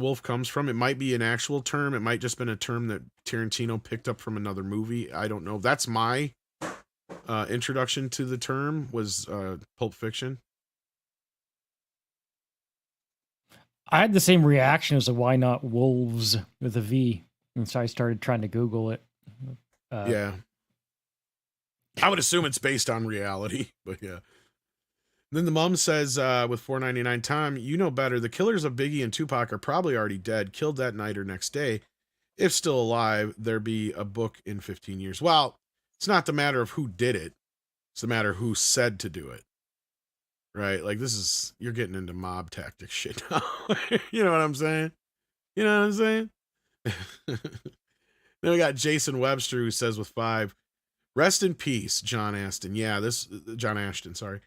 This was a tough one. Such a great actor and will always be Sergeant John Taggart to me. Nobody else suited that role. Yeah, it really sucks that we lost him and that he didn't get to do another one with the gang because I was not a big fan of the last one. I felt like him especially got they really didn't do justice to his character. No, I don't think they did. No. It was one of my strongest criticisms what they did to Taggart in that movie. I still hope that he had a good time doing it. He was hanging out with his old friends and doing the movie. So I still hope he had fun filming it. Yeah. But I don't think that they did justice to his character. No, I agree. And I know part of the plan for a part 5, if 4 had worked out for him on Netflix, if they went forward with a 5, which I think they're working on it, was the ending was supposed to promise us that these guys were going to get another go around and that was going to be part 5. So I was kind of looking forward to that. I was like, good, get this daughter shit out of the way. Because, yeah, I'm sorry, guys, that last movie, and it really just sucks and is a stinger that it wasn't very good, in my opinion. But for those who enjoyed it, at least you got that. But yeah, John Ashton, too young, in my opinion. He's only like, 78? Yeah, what did he die from? How did he suddenly die? They didn't say. I think it just said died in his sleep or something. I can't remember if it even died said suddenly? That. I don't know. There's been so many deaths in the last few days. I don't know which one was which. Yeah. Honest with you. I don't know if we've gotten much of a idea on any of them. Maggie Smith's the only one I think that was one of the oldest ones, so that makes a little more sense. But yeah, so Yeah, we got a couple more stories here. You guys have been really great today. Thank you so much for all the support. It really does go a long way here at the channel. You have no idea. So we got a couple more stories here. Where do you want to go with this? Do we want to... Let's do this one quick. Let's get this one out of the way. Scream 7 has been set for a release date for February of 2026. Now, I don't know if you guys have been keeping up with this at all, but Nev Campbell's still back. making Scream movies. You know, and the funny thing was, I think Nev Campbell had said that, well, they even got Kevin Williamson coming back, which is kind of a big deal. But I don't know if there's any Scream fans out there at all or anybody interested real quick, but we'll go through this real fast. But for those who don't know what's been going on, ever since the one actress from the last few films got canceled for her opinions, and Jenna Ortega has left the film, they seemingly that's not a good sign. Yeah, they stepped back into going in. So this film is supposed to revolve around Sydney and her children, and we, as far as we know, not Patrick Duffy, what the fuck's his name? McDreamy, Patrick Dempsey. Jesus Christ. Patrick Dempsey is returning for this one for part 3 as Sydney's husband, and it's supposed to, her kids are going to be involved, which, you know, she'd have kids that are probably teenage age about now. So it makes sense. So this is where I thought the franchise would go. Because I don't know if you guys have kept up with the franchise to this point, but 5 and 6 just pissed me the fuck off. And I actually like the first 4, even though I hate what Scream did to the franchise. But this was a situation. I think I only saw the first one and then I stopped watching them. But what I'll say is that Nev Campbell really had the last laugh, because initially they weren't going to pay her salary, whatever she asked, so she wasn't going to be in the movie, and she kind of bowed out. And then those other 2 girls, one of them was fired, the other one, I guess, quit or whatever you want to call it. And then they went back like groveling to Nev Campbell. Yep. They probably had to pay her 2 or 3 times what she wanted the last time out. Yeah. Queen of negotiations. And not that she intended. I mean, she couldn't have known that this would happen, but you know what? Sometimes you do something and you're just based on instinct, and it turns out being really, really good. I have never... Look, I like the Scream films, like I said. I think they're all fine. I even liked how the 4th film was a comment on reboots and remakes, and I thought that film did everything that 5 was trying to say better. Because you already had Wes Craven there. So I don't know, maybe it was just divine intervention from Wes going, look, we need to set this shit right. Because you basically have the daughter of one of the original killers who talks to her ghost daddy that she never met as the hero now. That's what they had done to this franchise. So they basically did the same thing Star Wars did. It made one of the villains a hero in the end. Sorry, you were about to say something. I know. I like the 4th one just about as much as the first. Even though the 3rd maybe disappointed me a little bit. The 3rd I is went probably to the theater. I saw the 4th one in the theater, yeah. and it really said, "All right, I'm happy with this." You know. I saw the first one, and if you needed to see more, well, that's on you. I like Scream 2 a lot. Scream 2 is one of those obligatory sequels. Yeah, I'll give you that one. Because there was so much fun in that movie. So brilliantly on sequels. That's why the 3rd one was disappointing to me. Because I really had so much fun with the second one, you know. The problem with the 3rd one was it was a year too late. They took a little too long getting it. They had to do a bunch of reshoots and shit, and the script leaked, and it was a big mess. But the 3rd film, what it had going for it, and there's only the hardcore nerdy fans like I was back then, are going to know what I'm talking about. Because this was before social media, folks. This is back when you still had forums and shit, right? And websites would have forums and stuff, where you'd actually go to a website, right? Where we had this theory that there had to be a 3rd killer in the first film. Because it did not make sense the way that the 3rd act went. And so what I loved about the 3rd film is that it retroactively said, yes, I was there that night, right? The brother. And I loved the whole brother dynamic. And it kind of made it feel like a twist on Star Wars trilogy. And the 3rd film does really comment really well on trilogies and 3rd films. I get it though. As far as movies go, some people have some major issues with it, and I get it. I totally understand. But like you said, the 4th film seemed like it was kind of setting things up to where this is a nice cap on the series. And I love how Nev Campbell's like, just don't fuck with the original, right? Like that's her tagline at the end, you know? But then 5 and 6 just kind of seemed to undo all that shit. But then I thought Courtney Cox was supposed to be in this because she's one of the only surviving characters thus far. Spoilers for anybody who hasn't seen the last 2. They did kill Dewey in part 5, and unceremoniously, may I add. And now Courtney Cox, who I thought was coming back, says she hasn't signed a deal yet for part 7.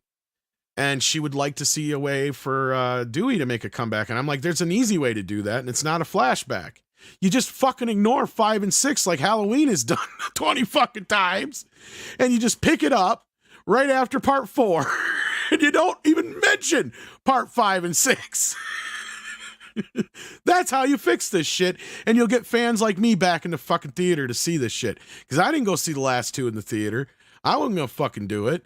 Fuck that. Especially when the first one, that was the best part, was that it premiered on Paramount Plus at the same time it was in theaters, so I didn't fucking have to. And 6, I barely even watched. I skimmed through most of it because I didn't care about it at that point, because I thought that the fact that they made Skeet Ulrich's character like this weird fucking anti-hero thing is so bad. And people who stick up for it, I'm like, come on, give me a break. Like, how can you even think this is a good idea? I say the same thing about Star Wars all the time, and I know there's will be a lot of resistance against that. Scream is kind of the franchise where you actually could do that without so much resistance. Do it. Horror films are notorious for it. You just have a quick joke that throws away everything from the last 2 movies easily. Even if it's just fucking Courtney Cox waking up from a dream and Dewey comes out of the shower. Right? It's very easy. It's Scream. Just do it. Exactly.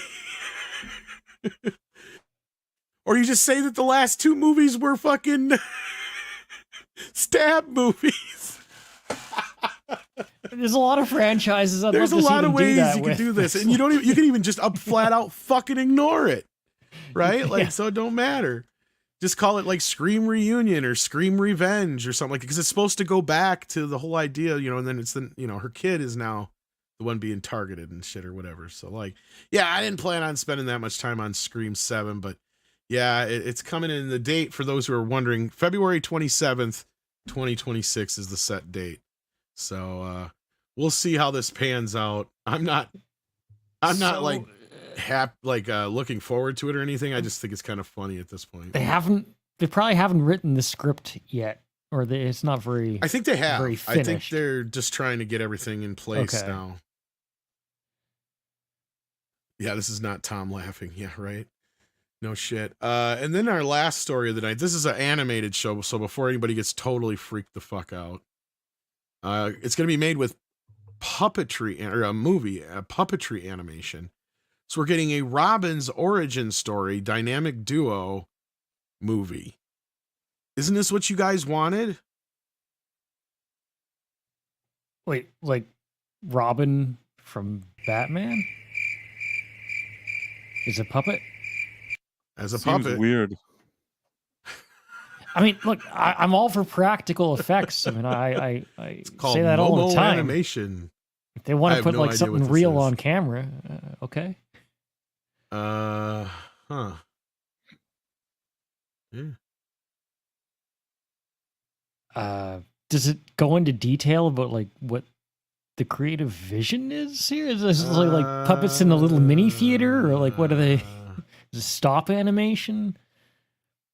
6 in Idaho movie scripted by Matthew Aldrich is being made by new animation studio out of New Orleans named Swaybox, and the studio's husband and wife creators Arthur Mintz and Teresa Anderson. Mintz will direct this movie, which will follow the early days of Dick Grayson and Jason Todd. Why two? Why everybody fucking hates Jason Todd? Anyway. No, the storyline here isn't connected to Matt Reeves' Batman and Penguin canon like anybody gives a shit. Swaybox uses a technology known as Momo animation, which is a cross between CGI animation, practical elements of stop motion, and live-action real-time performance. Weird. The result is a long-form storytelling build as visually breathtaking, dynamic, expressive, and more human. DC Studios' James Gunn and Peter Safran, Swaybox Studios Andersons, and 6 and Idaho's Reeves are producers on Dynamic Duo. Executive producers include Michael Uslan. Yeah, that name I know. I think that's because he that's where I think Script has pointed out he owns the Batman movie rights, so they can't make a movie without him. I've wanted to make a film with Arthur and Swaybox for many years, and for that film to be the dynamic duo, an incredibly special and unique Batman and Robin story for families is a dream, Reeves said. Okay. It sounds like they're trying to do something creative, and Kind of if like it's more in the not line connected of to, Spider-Verse, probably. if it's not connected to all that bigger shit, then maybe they have more creative freedom. Like I at least watched where this one goes with some interest. Could be awful, but you know, if they're not interfered with and it's a passion project, and you know, it's got some actual hand-drawn art behind it, you know. It's just a little weird to try and comprehend what like a movie made of puppets is gonna look like. Team America. Yeah. That's not a bad comparison if it works. Robin, I need you to do something for me. They said family friendly, right? It did. I understood that reference. Yeah. So, Price, what's your reaction to this animated Batman, or actually Robin movie? I don't know. I didn't really feel like I needed anything like this. It's of no interest to me. I have very, very little, if any, interest in it at all. This ain't even fucking true, Flash. like even if it was goofy true. Like, no. Like, I like the 66 show, but I liked how he runs around. Batman 89. Come on. Yeah, just don't give me Batman and Robin. And the best Batman movie is Dark Knight. But I mean, Batman 89 and Batman Returns are like my guilty pleasure Batman films. Yeah. I even like Batman Forever. So, yeah. And Batman and Robin, I like just to, it's like, yeah, it's the movie version of the 66 show. Batman and Robin is where Batman and Robin is where I draw the line. I could somehow put up with Batman Forever because I thought that Val Kilmer did a pretty decent job, and there's something to enjoy there. But I used to hate it, but I've had fun with it the last time I watched it, so I've kind of come around. Of course, for me, I've seen a lot of the shit we've seen the last 20 years. The Robin in that fourth movie was absolutely awful. I don't ever need to see that again. Chris O'Donnell. Yeah, don't get me wrong. That movie is so bad it's good. That's what they introduced Chris O'Donnell in the third one, but then I guess he officially became Robin in the fourth one. I don't remember now. They introduced him in the third one. He just didn't really get in the way too much. But in the fourth one, he was really there, and he kind of just Well, what are you talking about, Six? He had just come off the success of Scent of a Woman with Al Pacino, so they gave him that role. I didn't mind him in Batman. Oh, I'm not reading out the comments. Gotcha. Okay, yeah. Yellow Flash, because he said I only like the 66 show. Sorry. Go ahead, Fred. No, it's okay. I'm saying I think Batman 1989 is a good movie. I think Batman Returns is also a pretty good movie. Forever, like you said, maybe a guilty pleasure. I don't hate it. Fourth one, Batman and Robin, that one is even as a guilty pleasure. I mean, that's a tough watch, that movie. It used to be for me. I almost walked out of the theater had I been the one who drove. I would have. But no, I just watched it again on more recently and for the first time in probably like 20 years. And I didn't hate it. I ended up laughing along with it this time out. You know what? Schumacher apologized to me. I'll accept it. I accept his apology. I didn't ever have anything against him. I think that he was brought in and they wanted him to lighten the mood, and he did what he was asked, and it's fine. Oh, for no, whatever he it gave is. that movie the fuck up, yo. Like, are you talking about Forever or the fourth one? that was kind of, but no, the fourth one especially. Yeah, no, the fourth one. But he apologized, and the fact that he had the balls to at least flat out apologize for it says a lot to me about his character. It just right. I respect the fact that he said that he, I mean, I didn't really hold it against him either, but like at that point, but I think that a lot of directors could learn from him. Like Rian Johnson, if he wasn't a douche, could learn a thing or two about saying, okay, I messed up, I made a bad movie. No, he wants to go and be the sniveling weasel all day to explain why he made a good movie. It almost makes me wish he got the fifth film to kind of make up for it, because that was what he was going to try and do, but it just never happened. I almost wish Ryan Johnson would have gotten the trilogy. I wanted Disney to spend like $1 billion on his trilogy. Never say never. You don't know yet. Let him make his movies, and let's see how good his Star Wars are. It's Schrodinger's trilogy. One thing I will give to The Last Jedi, it's the best like cinematography of the three. Which is not saying much because J.J. Abrams is not that much with Not the really. cinematography in his And movies. actually, I don't know. Yeah, you're probably not wrong. Jason Webster says with 5, since I first heard the premise of Joker 2, I'm not going to try and say all that shit. It says, I felt it would be polarizing upon its eventual theatrical release. Yeah, I'm not surprised in a lot of ways. Either, Jason, I totally see where you're coming from. And Parrothead brings up that Tom loves bat nipples. Well, I don't not love bat nipples. But people forget there was bat nipples in Batman Forever as well. And Yellow Flash, holy shit, buddy, you didn't have to do this, man. Sends in 50 smackaroos. I ain't drinking, though.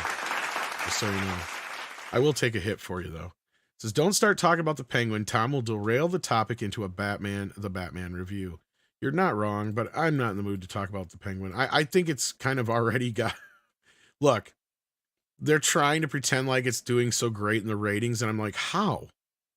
Like, we have videos that get more views sometimes than people who watch that shit. What the fuck? But okay, all right.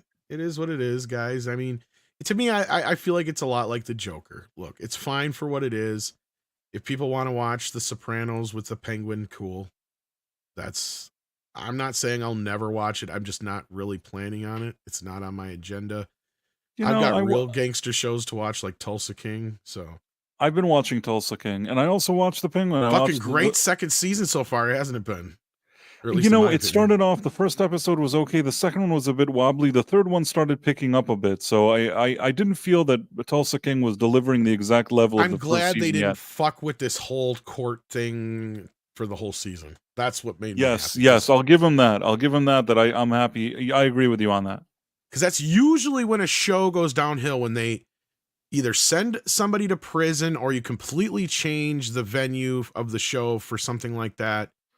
And that becomes the focal point, is usually when it goes downhill. My prime examples are like Weeds, My Name is Earl, shit like that. It seems like every goddamn time. The only show it felt like they actually got it right, where they send somebody to prison and it didn't soak up the entire show, was Cobra Kai. And it wasn't really prison, it was juvie. But the point was, they sent Robbie there, but there's more than enough other characters to follow, and he wasn't the main character. But once you do that to a main character like that, that really sets the show down a path of... And the thing that pissed me off about Earl wasn't so much that it got canceled, it was the fact that they sent him to jail so that they could elongate the show only for it to get canceled. Right? Because the show fell off the fucking rails once they sent him to goddamn jail. I agree with you. I loved the first 2 seasons. My Name is Earl show. Was fucking brilliant.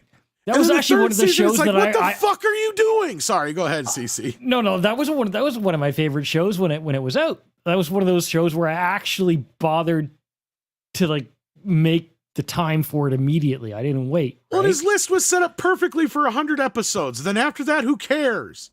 Right? Like, sorry, that's the syndicated number back then. But go ahead, CC. I'm sorry. No, you're right. It's perfect. And then that third season came along. I was like, oh, you got one of the best shows. It was so fantastic until it wasn't, you know. My Name is Earl. Check it out if you haven't. Anybody? Yeah, I mean, for the first 2 seasons anyway.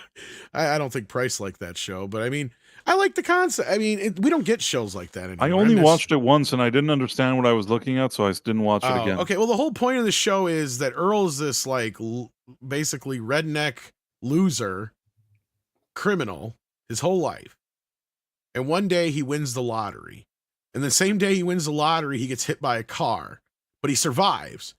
So he thinks it's like this karma is a real thing and it's fate, right? So he then sets out to spend his winnings on fixing the wrongs that he did in the past.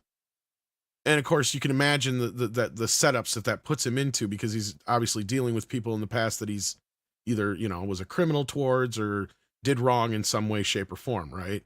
So it always sets it up for some kind of comedy to ensue. But he had a list of like 80 to 100 people that he had to make things right with. So it was set up perfectly for a TV show, right? Like you got 100 or so episodes you can pull out of that. Plus you can add a few things down the line. If the show keeps going, you can add more things, which is kind of what they did in prison. Once they sent him to prison, he couldn't concentrate on his regular list anymore, right? And he's isolated from everybody else on the show. So there is no show during that time. Exactly. And they did it because they got, they didn't know if they were going to get that many shows at first. Because it was one of those shows where are they going to cancel it? Are they going to keep it going? Well, then when it got popular, they said, oh yeah, you're going to get another 2 seasons or whatever. And I think they did get a season and a half or something like that because it didn't end up getting canceled or whatever. Or maybe they did get a full 4. I can't remember, but it didn't get far past that 3rd season was the whole point. And I stand by. It's because they sent him to jail so they could elongate the show because they thought they were going to get 6, 7, 8 years probably out of this thing. And it's like, you should have known better, you dumb fucks. You should. It was a great show. It's funny. I love the humor. I love the style. It was sitcom, but it wasn't. It was that, it didn't have the laugh track and all that shit. But yeah, Ethan Suplee and Jamie Priestley were great, or Presley, however you say her name. Presley, I think it is. Yeah. She's I struggle to watch anything or something like that. Anything with a laugh track, I struggle to watch it. It's the reason why I can't really go and watch Friends.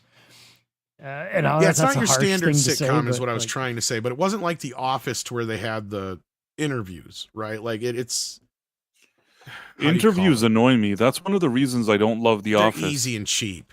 Right, and it annoys me. You know how I figured that out? I started writing a show with that concept, and I'm like, you know what? This is dumb. This is not helping. Because they waste time and they just sit there. Well, sorry, go ahead. They basically took an element from reality TV and put it in a regular show, and I don't like those kind of shortcut sheets. That's why for me The Office is always kind of a mid-show. I know people love it, and I like the actors in it, and I think Steve Carell is funny. And there have been times that I've watched an episode and I've, mildly enjoyed it. But generally speaking, there's something that annoys me about that show, even though everybody loves it. Yeah, I get it, and I'm in the same boat as you, Price. Even Parks and Rec turned me off because I was like, oh, this is going to be another one of those shows like that. And I don't mind a mockumentary like Spinal Tap and stuff like that. And I totally understand why people love it, the shows. I get it. I'm not going to knock them for enjoying it. It's just not.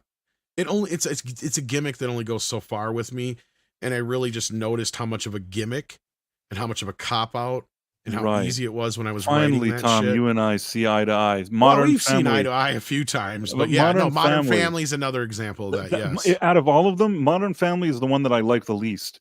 I really like Ed O'Neill as Al Bundy, but I can't stand that Modern Family show. I liked the first season, okay, and then I kind of fell out. I don't even know if I finished the first season, to be honest with you. That show has never made me even smile. Like, I watch it, and I don't even smile. There's no cracking up. I don't laugh. I don't smile. I just watch it and think, why do people like this crap? That's what I think when I watch Modern Family. But that's just me. That's just me. I'll recommend Schitt's Creek, actually, because mockumentaries reminds me a little bit of Eugene Levy, who did some of those mockumentaries. Those guys are that's the movies I like. Like Best in Show. Just you know what? I'm going to surprise you, CC. I watched Schitt's Creek, and it was rather amusing. I'm not saying it's my favorite show. They're veterans of that, though, is what CC is saying. See, that's the thing. Right. Cast with such great talent. You're right. It's not quite a mockumentary, I guess, but it kind of if you haven't seen Spinal Tap, Mighty Wind, Best in Show. No, Spinal Tap, I've seen that. Definitely. Have you seen Best in Show or Mighty Wind? Remind me, what are those? Best in Show is the same thing as Spinal Tap, only they're going to a dog show. They're playing different characters, obviously. I haven't seen that. And then Mighty Wind is similar concept, also a mockumentary, but it's all these old folk singers getting together at this concert.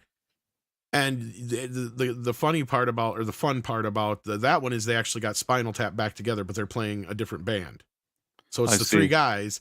So it's like, and they've done a couple of these now. And they did another one called Waiting for Guffman and For Your Consideration. So right, Waiting for Guffman, I believe. Waiting for Guffman, I've seen that. Yeah. Isn't I could be wrong here. Is Christopher Guest and Waiting for Guffman, or am I? He's in all of them. He's the In one, all of one them? of the Okay, okay, okay. mainstays. Yeah. Yep. He's All one of right, the main I guys, got yep. you. I've seen the Waiting for Guffman, although I don't really remember. Spinal Tap I've seen a number of times, so I do remember. Yeah. I like those movies. And when it comes to Schitt's Creek, I think Eugene Levy and Catherine O'Hara do enough things that amuse me on that show that somehow, somehow that there's was the thing, is those two were always together in the last few movies, right? Like that was their right. And I think that, like, for me, the MVP of that show, I don't know if it'll surprise you, actually, Catherine O'Hara. When I watch Schitt Creek, anytime like she talks and she's always like this pompous, I can believe it. I've met women that kind of act like Catherine O'Hara's character, and I don't know why it cracks me up. Like there's a few people that I've met that kind of act that way, that think that they're these high society. She reminds me whatever. of one of my aunts, yeah, which is kind of funny. But and she spectacular performance. I don't know who got awards on that show. I would have given them all to Catherine O'Hara. In the final season, everybody got awards. Well, yeah. I didn't even think about this until we talked about Beetlejuice price. Because again, Catherine O'Hara has been one of those actresses that's just been a mainstay, right? She's a steady. She's always there. You don't think about her until you think about her. And when you have a movie like Beetlejuice, where, and unfortunately, I felt like the movie crumbled, but she had probably one of her greatest performances ever in that film. But I felt like they wanted her to play the Schitt's Creek character on this show. Like, she kind of is. Well, I mean, if you think about it, Delia Dietz is kind of that. I mean, but she was more reserved. I think that they made her more like the one on Schitt's Creek. I don't know how I felt about that. I think she's great. Did you watch Beetlejuice recently? She's a nut. I mean, my favorite bit is when she's like, if you do not let me tear this house apart and make it my own, I will go insane and I will take you with me. You know, like that kind of, like, she's that whole. No, I mean, she's great. Yeah. I just felt that she didn't feel like a natural. I felt like the same way you felt about Winona Ryder. Like they were giving them guidelines. They wanted Winona Ryder to be like in Stranger Things, and they wrote her as neurotic with drugs and all this other stuff. They wanted Catherine O'Hara to be like on Schitt's Creek. They wanted this familiar thing. What they thought that would be. Seen it. But. You know, they wanted it to be familiar to audiences of today, and I feel like I felt like she was Delia. I didn't, especially. I don't know. I believe you because I can see modern creatives doing that. It's just when it comes to someone like Catherine O'Hara, she is such a high caliber talent, you know, that I got to believe that she's never really going to phone it in, you know? No, I don't think she phoned. I actually don't think she phoned it in. And even with your criticism, Winona Ryder, I didn't think she phoned it in. I think that they were given guidelines. They wanted these actresses to act the way people know them today, and not exactly the way they did in the original movie. And that was one of my criticisms. Yeah. That's fair. I believe you. Seems like exactly what. But no, my whole point was I hadn't even really just. My whole point was though is that I just really hadn't thought about her as a stand. I mean, I always, like I said, she just always was kind of there. I never thought about her as such a great, funny actress until more recently. So. You know. No, I always thought that she was a solid actress, but in Schitt's Creek, she convinced me. Like I think that there were. It's really it surprised me because it's a show that on the surface maybe wouldn't even interest me, but her almost every episode, just that character. I don't know why. Like every time like she'd speak, I'd probably laugh, and that's very rare. Like so that she would continue to crack me up. She really convinced me that she is that character. Yeah. Well, I'll have to check it out. It's been one of them that's kind of on my list to see eventually, or however you want to put it. But, yeah, let's see what else we got. We got one more super chat here. We got SFX F314 Sabertooth Raptor coming in with $5. Says, would love to see the Riddler played by Robin Williams and Two-Face played by Billy D. Williams. Would you guys like Keaton or Kilmer to be the Bat? Oh, if you're going to do that, I would love to see Keaton. If somebody was going to do this in AI or they were going to do a comic book version or something like that, that would be my druthers, obviously, or my choice. I mean, Keaton is just, I mean, Kilmer was okay. Clooney was Clooney. I mean, I never even was a big fan of Christian Bale. I thought he was okay as Batman at best. I mean. Oh, good for you. And how was it? Not very great, Christian. I thought you could have done better. You know what? I don't, when I think about Batman Forever, I don't think about Val Kilmer as Batman. Exactly. As I much think about as Jim Carrey more yeah. so, yeah. And how bad Tommy Lee Jones. That's probably Tommy Lee Jones' worst performance that of all is time. Which kind of is disappointing because I like I like Tommy Lee Jones. And I remember at the time I was excited that he was cast for it. Maybe he was poorly cast in retrospect, right? But oh, he was totally poorly. Like, what the fuck are you? That is actually, in hindsight, if you think about it, you know, it's only the only reason we don't probably bring it up is because the movie's halfway decent, obviously, in comparison to Batman and Robin. But if you really stop to think about it for just a half a second, that's actually worse casting than Schwarzenegger as Dr. Freeze. You could take him out of the movie completely. Or Mr. Freeze, sorry, not Dr. And make Freeze. a better movie out of it. It's Mr. Freeze or is it Dr. Freeze? Now I'm second guessing myself.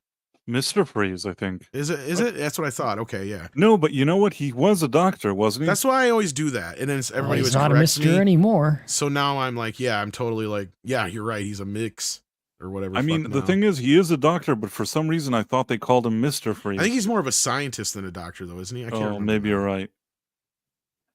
It's Mr. Freeze, I loved him in the animated series, and growing up, I saw that episode.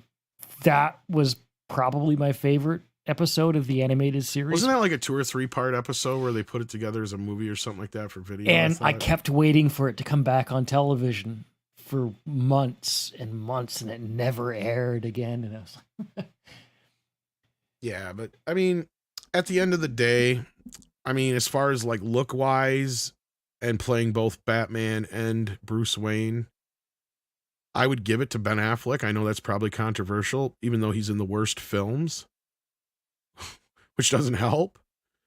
But I mean, as far as like evoking the Batman that's in the animated series for like looks and the voice and the attitude and shit like that, to me, that's one of the closer ones. But as far as my personal favorite, it's always been Keaton, just because, I mean, he's Batman, right? you know what? He even says it in the movie, I'm Batman, you know, like. Nothing is going to top the Daredevil Netflix series, but I actually liked the director's cut of Daredevil, the movie. Oh, I like it. Yeah, I like that one. Affleck's not the best in it, but the story's not bad in the director's cut, yeah. They still leave in that stupid scene in the fucking playground, though. I wish they'd have cut that out. Yeah, it was a little bit weird. That's the only, like, you put all the other stuff back in, take that out, and you got a movie.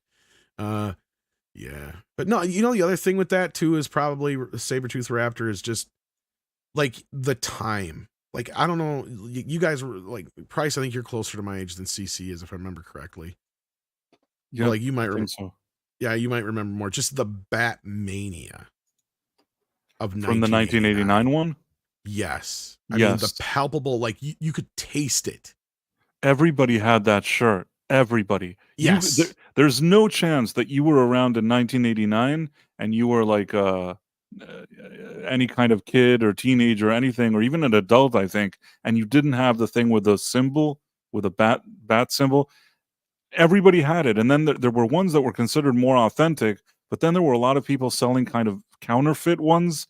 And it was a real thing. There's a lot of bootlegs. So much bootlegging going on. It's like you couldn't walk around without seeing people with that shirt. It was such a craze. 6. I wanted to taste Michael Campbell. That movie conquered that summer or whatever it was. It was. Look, let me put it to you this way. I don't give a fuck what any box office says from now till the end of time. Batman was never bigger than that moment in history. That was peak Batman, right? Like like you just said, you couldn't go any fucking place without Batman. There was the soundtrack, the t-shirts, the posters, the toys. I remember going on so many runs with my mom to stores just trying to find the toys. I was so fortunate that she actually gave a shit enough for me at that time, and the toys were cheap enough, right? That I could even afford them, was like, you know, the money I would earn from like my allowances and whatnot, to where I remember having to get a rain check on Joker because the Joker shit was even more popular than the Batman stuff, believe it or not. Joker was super popular. Jack Nicholson as the Joker was like the talk of the town. Everybody loved his performance in there. I mean, I still love it, but everybody was talking about this, and Kim Basinger, you know, also even her, she's in that movie. Everybody likes Kim Basinger after that movie. Anybody that was involved in this movie at that moment was the hottest thing at that time. Prince did the soundtrack, and then Prince was dating Kim Basinger. And everybody was just talking about this. It was a real pop culture moment. You're right. Even if I don't know what the box office is later, but when it comes to having a pop culture moment, I think Dark Knight still owns the most for Batman box office. But yeah, it was a different era. It was an era where their international is different, the distribution is different, and it's a whole different time and place. Plus, that had IMAX. When it comes to 1989, it was a pop culture moment that didn't return in that way. I mean, yeah, you're right. Even Batman Returns kind of showed that, right? Even though, you know, it was still pretty big in and of itself. It was big, but it wasn't. I think the problem is that probably the studio, with their greed, wanted Returns to be another 1989 Batman, which never would have happened. It couldn't have been that exact pop culture thing over again. Well, and it's still the better film overall. Like Script Doctor and I would actually make that argument. It's a good movie. I mean, I liked it, but I think that by the time it came out, sometimes when there's such a craze, there's the up and then there's the down. And I think that when it came out, it was still popular enough and people went to see it, but it didn't. The parents didn't help either. Yeah, and it was dark and more gritty, and the parents didn't like it. I saw it in the theater and I liked it. I don't know, was I supposed to ask? I fucking loved it. I saw it like 3 times in the theater. Yeah, I saw it in the theater. I enjoyed it.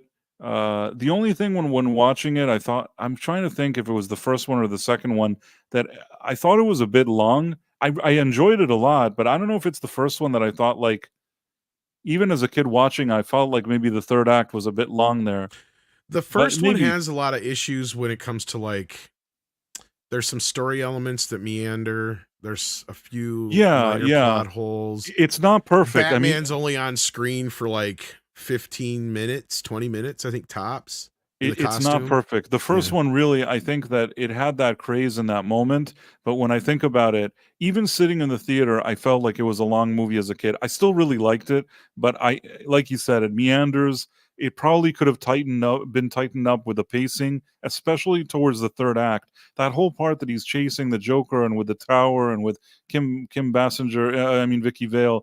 I don't know, something there just seems to take a long time. That maybe fight longer. Goes on for a while too. I mean, it's because he fights like a bunch of henchmen, and I don't mind it. It's fine, especially compared to nowadays. And how of course, no, I mean, a lot of shit is nowadays. It's quaint in comparison. It's a good Batman movie. Returns is the tighter film. Yes, you have I agree with you. More characters that actually play towards the plot. Yes. The problem with Batman is that, and I wish Script was here because he'd really be able to help me with this.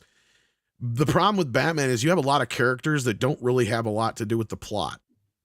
And then Batman really just solves one mystery about what the Joker's doing. And as soon as that happens, it's just more or less like you just said. It's this cat and mouse with Batman and Joker, where basically Joker tells him where he's going to be. They show up, they fight for the last 20 minutes of the movie. Like it really is. Yeah, it's not really. Where Batman in Returns has a lot more. Just to let me finish real quick, like Batman Returns, on the other hand, you have like 4 or 5 different storylines going on between Oswald, Catwoman, Max Schreck, and what little you have with Michael Keaton going on in his storyline, which is very little, right? Because he's more or less just reacting to Catwoman's situation. But you still have all those storylines to wrap up, and they all do wrap up by the end of the film for the most part. But I mean, look, that movie rocked the box office for me anyway, in my sense, because look, that's one thing I will say. If anybody wants to if you really want me to pull a deep dive out of my fucking pocket, if anybody wants to call me misogynist, I had a fucking Catwoman t-shirt in 1991 and got made fun of endlessly for it, but I didn't give a fuck because I thought Catwoman kicked ass in that movie, and she's still my favorite Catwoman. But anyway, Cece, you were going to say. Well, you should do a retrospective on that. But we will. No, Catwoman was super hot, and the second movie was better than the first. And what I was going to say is I don't think they really utilized Joker very well in the first movie. Well, the problem too is they tried to connect him too much with Bruce Wayne, and I know that didn't set well with a lot of people. Like I love the casting. I love the performance. It's just it's like you mentioned focus, and what the second movie had more than the first movie was focus, right? Yeah. Well, and there was just not. They didn't need to have Joker be the guy that killed Batman's parents. That was the big they didn't have mistake. to have that because it never really feels like it's properly resolved either. It's And it like, doesn't help with the scenario because the whole point is that the Joker is this thing that Batman has been waiting for, right? Like that's why he exists. And you already have that. And you already had him make the Joker. You don't need it to be that the Joker made Batman too. right, Like right. I it's don't know too why they on did the that. nose. Yeah, it's too round, round the rosy goes, whatever you want to call it. It's like, no, you already I've had always enough wondered there. about that. Once the Joker fell into the liquid acid thing, I think that was enough. I mean, here's the thing is the Joker doesn't need the motivation and Michael Keaton doesn't need that motivation, right? Like Joker already has enough motivation with the chemical thing, like you said. His other thing is with the Joker is honestly, he shouldn't have a problem with what Batman did. Because if you think about it, Joker's smart enough, he should have known Batman actually probably saved his life because he was being set up. He figures that out pretty fucking quick when he says, "We've been ratted out here, boys." So at that moment in time, he's running because he knows that his own people are after him now. So Batman, in a weird way, kind of saved him from being Right, killed and then you can get even with Grissom or whatever it is. And that's the thing is it should have been this thing where at first Joker doesn't give a shit about Batman. Batman's just a pain in his ass until he isn't anymore. Like then it just becomes the one-on-one duo, and that's where it just. You should be thankful, yeah. He is thankful at first, but then Joker's kind of like, and that's kind of part of why you have that dynamic between the two of them too. You could have played with that a little bit better, and it works better than having it be I made you, you made me, that whole thing just kind of gets a little, yeah, okay, whatever. It's a little weird, yeah. I don't love it. But I mean, the fun parts are when Batman, even though they don't show it, is when he figures out the Joker's formula. Because it's like, okay, he's being a detective now. That's cool. That's kind of cool, I guess. Then you got to smack Alfred. And that's what I do love about Batman Returns is they have the comment about, well, at least I wasn't the one who let Vicky into the Batcave now, was I? Because that was another big point of contention with fans. But yeah, no, I think Batman Returns just got it tonally more right. I don't mind that Batman kills. I like the more badass Batman in that movie. He's an 80s/90s Batman. I don't care. I'm just happy. I mean, I hate to say it because I don't wish anybody to get injured, but I'm happy that Sean Young wasn't available for filming because Kim Basinger, I like Kim Basinger more than Sean Young. I'll be honest with you. I don't want to lie. I don't know if she'd have been right for the role either. I think it kind of has to be Kim Basinger or Basinger, however you say her name. I still don't know until this day if it's Basinger or Basinger. I've seen an interview where she said it, and I don't remember now either what she said. I just go with I think Basinger. she said it was Basinger. Oh, because that's what I usually say. So if I've learned a proper way to say it, I just go with Basinger. I just figure I committed to it a few decades ago, and that's what I'm going with. And again, it could be one of those things where it all depends on where you're from. Like I literally had when I went to school with a kid who had a semi-famous football playing cousin, and his cousin said the name on the TV, and it was completely different. And they're like first cousins, right? Like they completely different way to say it. So like some people from different regions say it differently or whatever. Maybe I don't fucking care. Can we agree that she looked good in the movie? My point is, yes, that's part of why I think it works is if you have Sean Young in that role, you can believe her as a photojournalist, right? You can believe that. She looks the part, she acts the part. It's important for Vicky Vale to not look like your basic run-of-the-mill photojournalist, right? She is supposed to be this bombshell, right? That you least expect to be that good. Yes. Anyone who doesn't think she's hot in that, I gotta question your sexuality a little bit. She's not Lois Lane. That's the difference. Like they're not. They're two completely different characters here. That's the thing. People. I do like the Lois Lane type. It's just Yeah, Lois is more in that role. Now, if Sean would have been in the movie, it would have been more Lois Lane. That was the point I was getting at. Yeah. See, because Lois is the type of woman you can see her being a fucking reporter. No, I'm not saying she's ugly or anything. I'm just saying that no, she has that. temperament about her. Yeah. Sean Right, Young right, of it's that a- era. Yeah. Sorry, go on. No, it's a very attractive characteristic. No, so I'm saying yeah. that Sean Young of that era. It's not that she looked bad, but man, Kim Basinger in that role, that was like Kim was the bombshell of that I have time. trouble That's the believing point, that she yeah. was Plan B. I mean, that she wasn't Plan A was Yeah, like. I'm not plan being that. There's no way. So yeah, so she was like their backup, like because they didn't have Sean Young, who broke her wrist from the horse or whatever it was, and then they called her in last minute. Didn't they call her in last minute? Yes. Yeah. And she Yeah. still knocked it out of the park. She was Yeah. great. They just called her and they're like, "Do you want to be Vicky Vale?" It almost feels like it should, yeah, of course it was always supposed to be her, right? Like, duh. Right. Even though I think in the comic, Vicky is a brunette, which is why you would probably want to go with. But she wasn't the same attitude and the same kind of person from my memory. And I wish I had Nick here to. I think that they just pretty much said like, fuck it, let's just let her do. She's it blonde works now. better this way. It just works because she is not the Lois Lane type so much. She is, and she's somebody who has to be able to, you can believe that she could make it into a high upper class fucking cocktail. I think I know what happened. Like I think that after Sean Young, that happened with her, they quickly just needed somebody. Maybe they even met up with her. They said, okay, she's going to come read some scenes or whatever it is. She comes in, they saw her, and they're like, this is perfect. You got it. And she was probably one of 3 women they called, and she's the only one who had it in her schedule, the time in her schedule.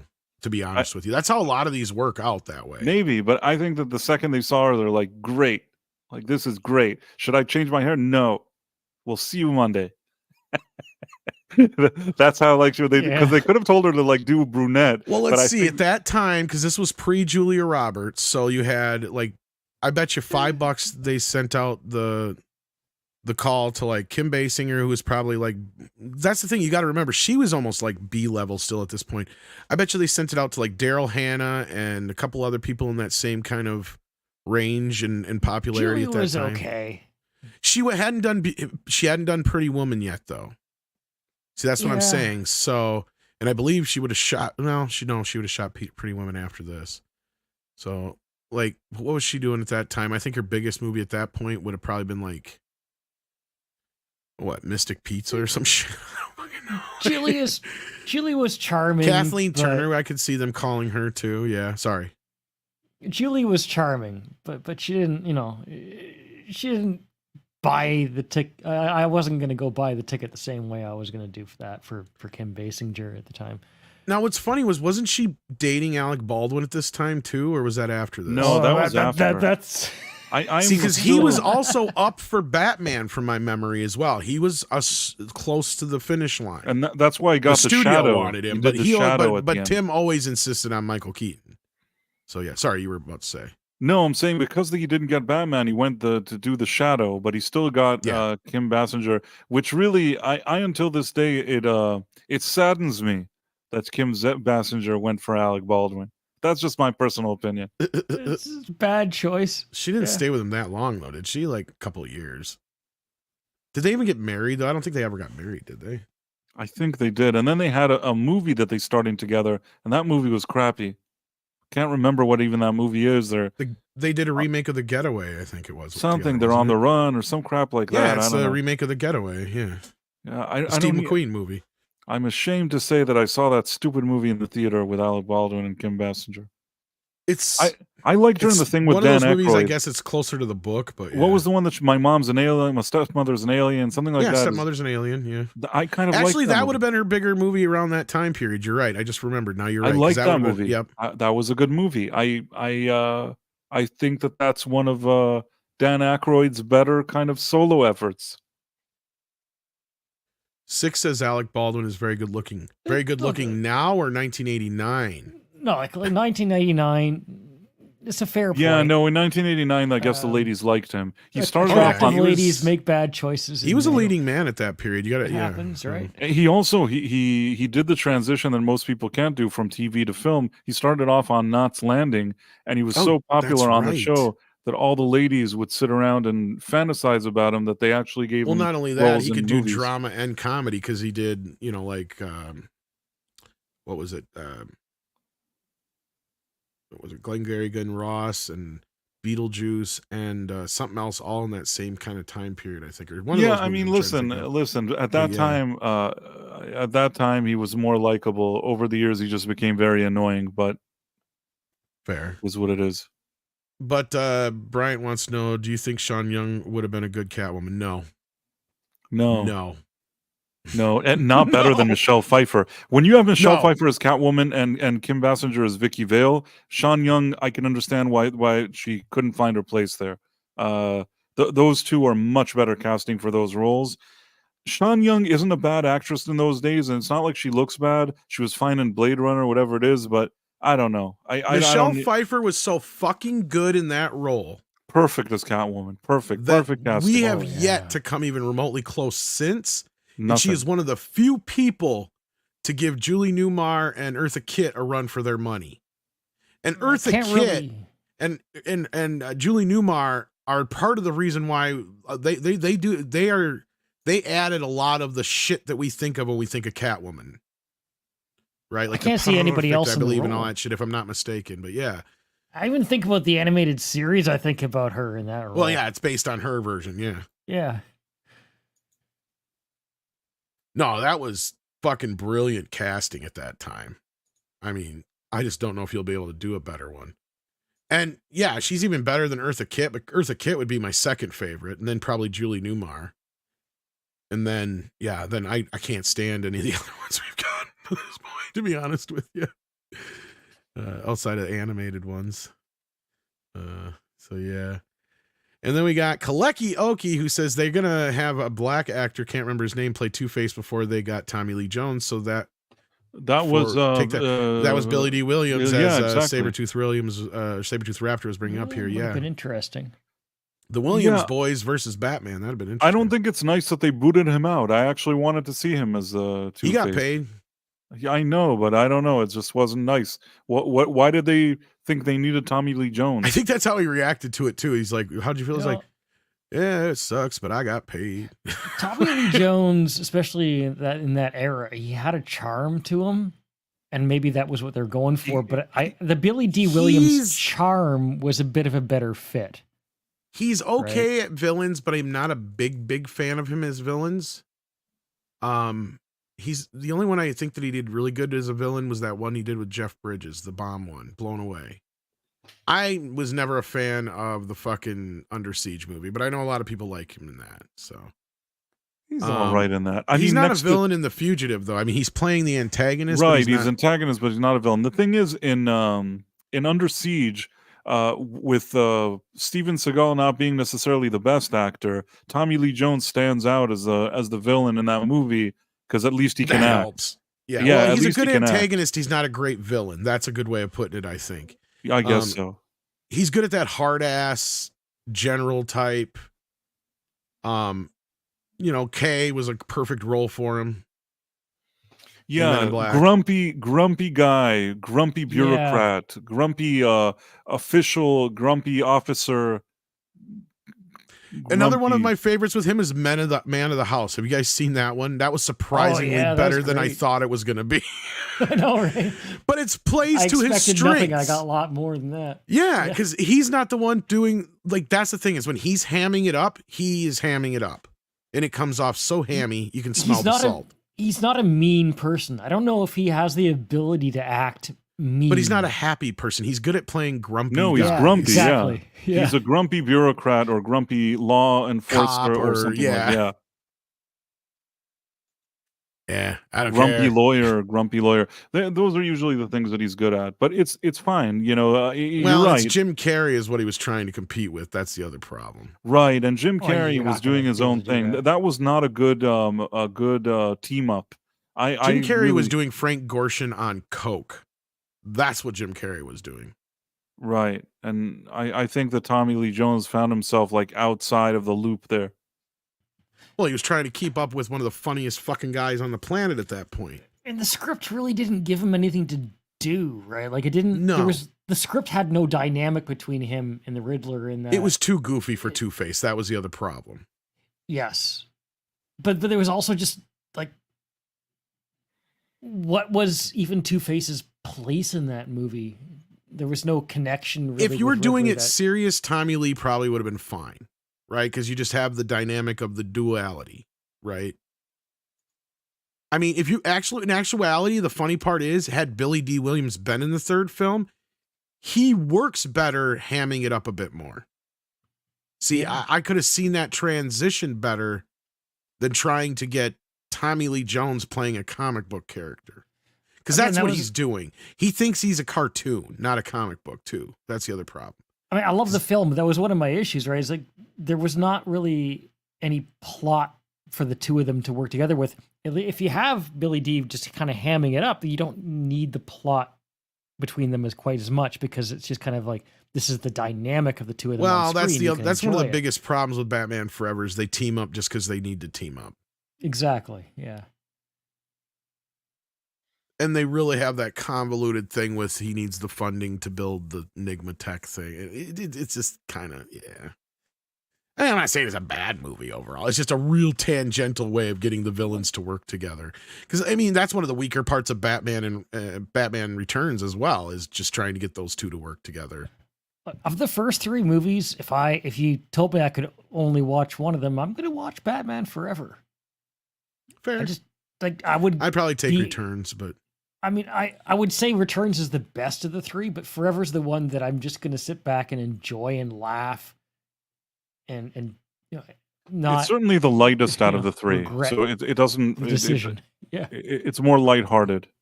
yeah. And then we got Kalekioki again. Oh no, that's the one we already read. SpartanBot 1001 sends in a $2 super chat though and says Mr. Freeze was the villain name. Yes, he was a doctor. Well, thank you for the correction. I think Klobby spiritually channeled you to send that in. He's probably screaming that at me right now. No, you idiot. No. Jason Webster sends in 5 Australian dollar dues and says Catherine O'Hara won a Primetime Emmy for her performance in Schitt's Creek. Yeah, that's definitely one that's on my list. It's on my shit list. I brought up the list because I don't think there was any politics behind this.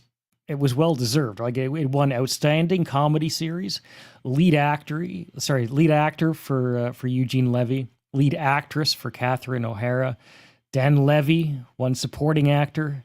It won a Supporting Actress for Annie Murphy. Directing, it also won Writing. It won Writing twice.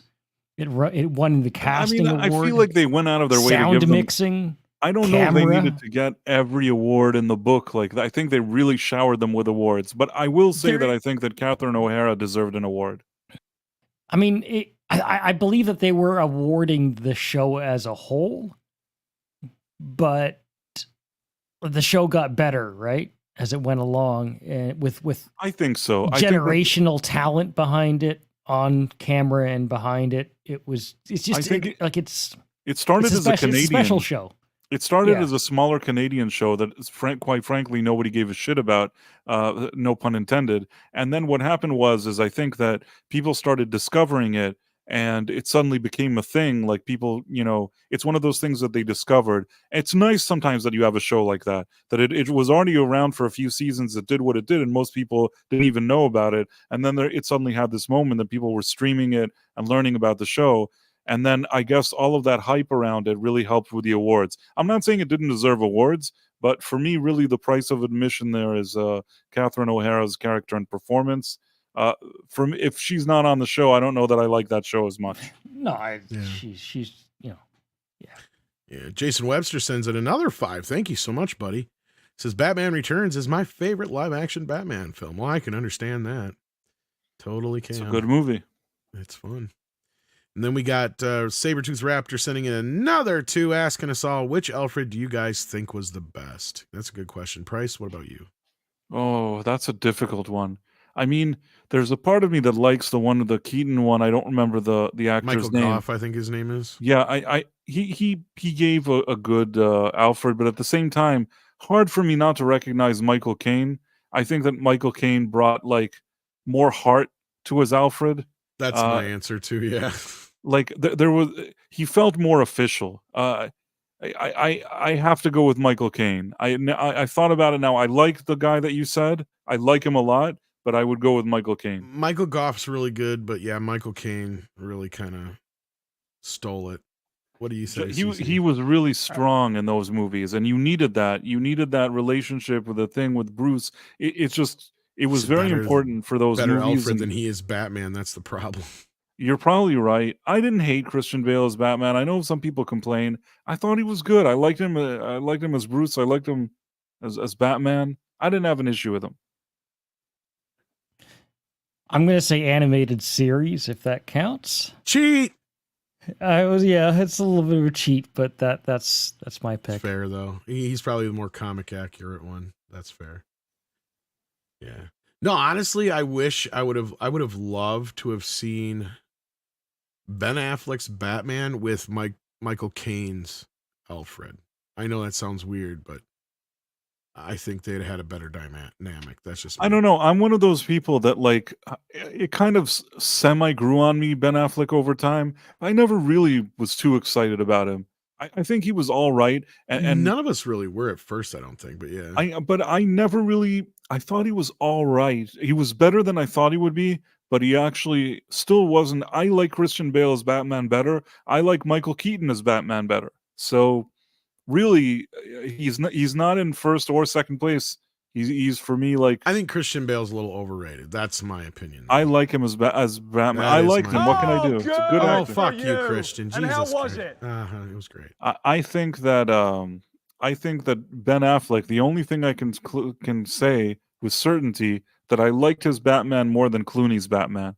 Clooney I didn't like as Batman, and it's not just because recently he's been annoying. Even when it came out, I didn't like his Batman. Fair enough. Fair enough. And that brings us up to speed. Unless there was anything else you guys wanted to chit chat about, I think we can probably wrap it up there. No, I think we're good. I'm good at least. Yeah. CC, anything else you wanted to talk about, or is that it? Well, Oh, I think he just took a piss. Well, you know, it's good. I got molested in a little boy's room. That's what you get for pissing at Diddy's house. That was my impression of CC. It wasn't a very good one. No, it was not a good one. It was. I went. Well, But you I should went to check the out bathroom. CC Karaoke. We might do some karaoke at some point eventually.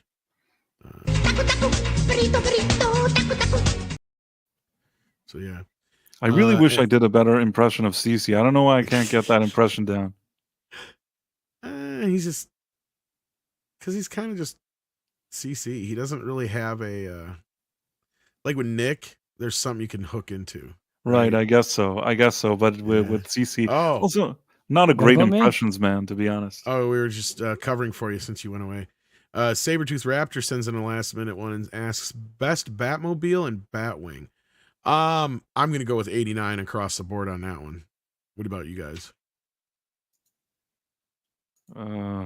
Yeah, I can go with 89.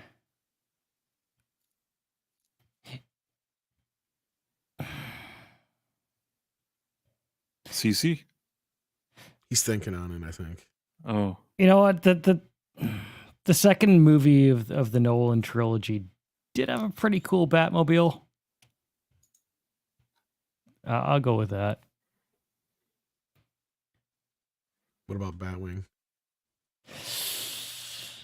I don't know.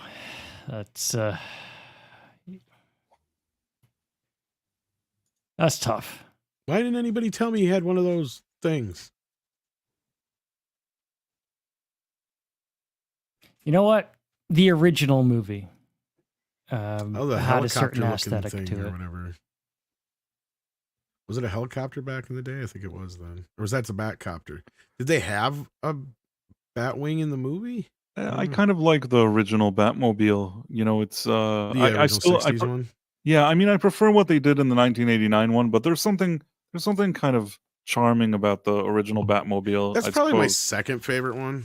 You're probably Yeah. right. That's probably my second favorite one too. I think I once sat in it. The only reason I don't like There's the care for something the more. Nolan one, I mean, I see where CC's coming from. Like, practically, it's probably the better of the Batmobiles. It makes sense, right? Oh, I didn't But- sit on it. I just want, before I forget this, I was at some kind of, you know how sometimes they have conventions? Yeah. So I was at a convention where Adam West was there, and there was the Batmobile. I think like they had the Batmobile. It was a special convention of sorts, and it was kind of cool. But now you can go on. No, that's cool. We got Weird in the house who sends an Australian $5 reduce. Says, tell Andre that I am disappointed in him. He was on Archcast, and instead of grilling Arch for 40K lore, he spent it arguing with a commie. Yeah, he got kind of into that. And I mean, I don't really know if there's much he could do about that at that point. Kind of feels like they let Dev kind of just do his Dev thing. Yes, Sadie, I know you think it's time to go outside. So with that, I guess that is time for us to go. Price, what did you have going on? Did you get to plug your stuff? I don't think you did. There's the Night Owl tonight at 11:45 p.m.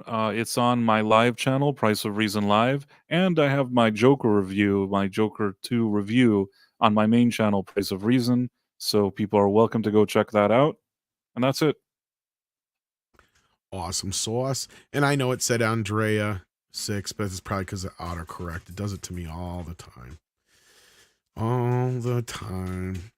So with that, I want to say take care of yourselves and each other, and we will see you next time. Yes, Sadie. Yes, I know.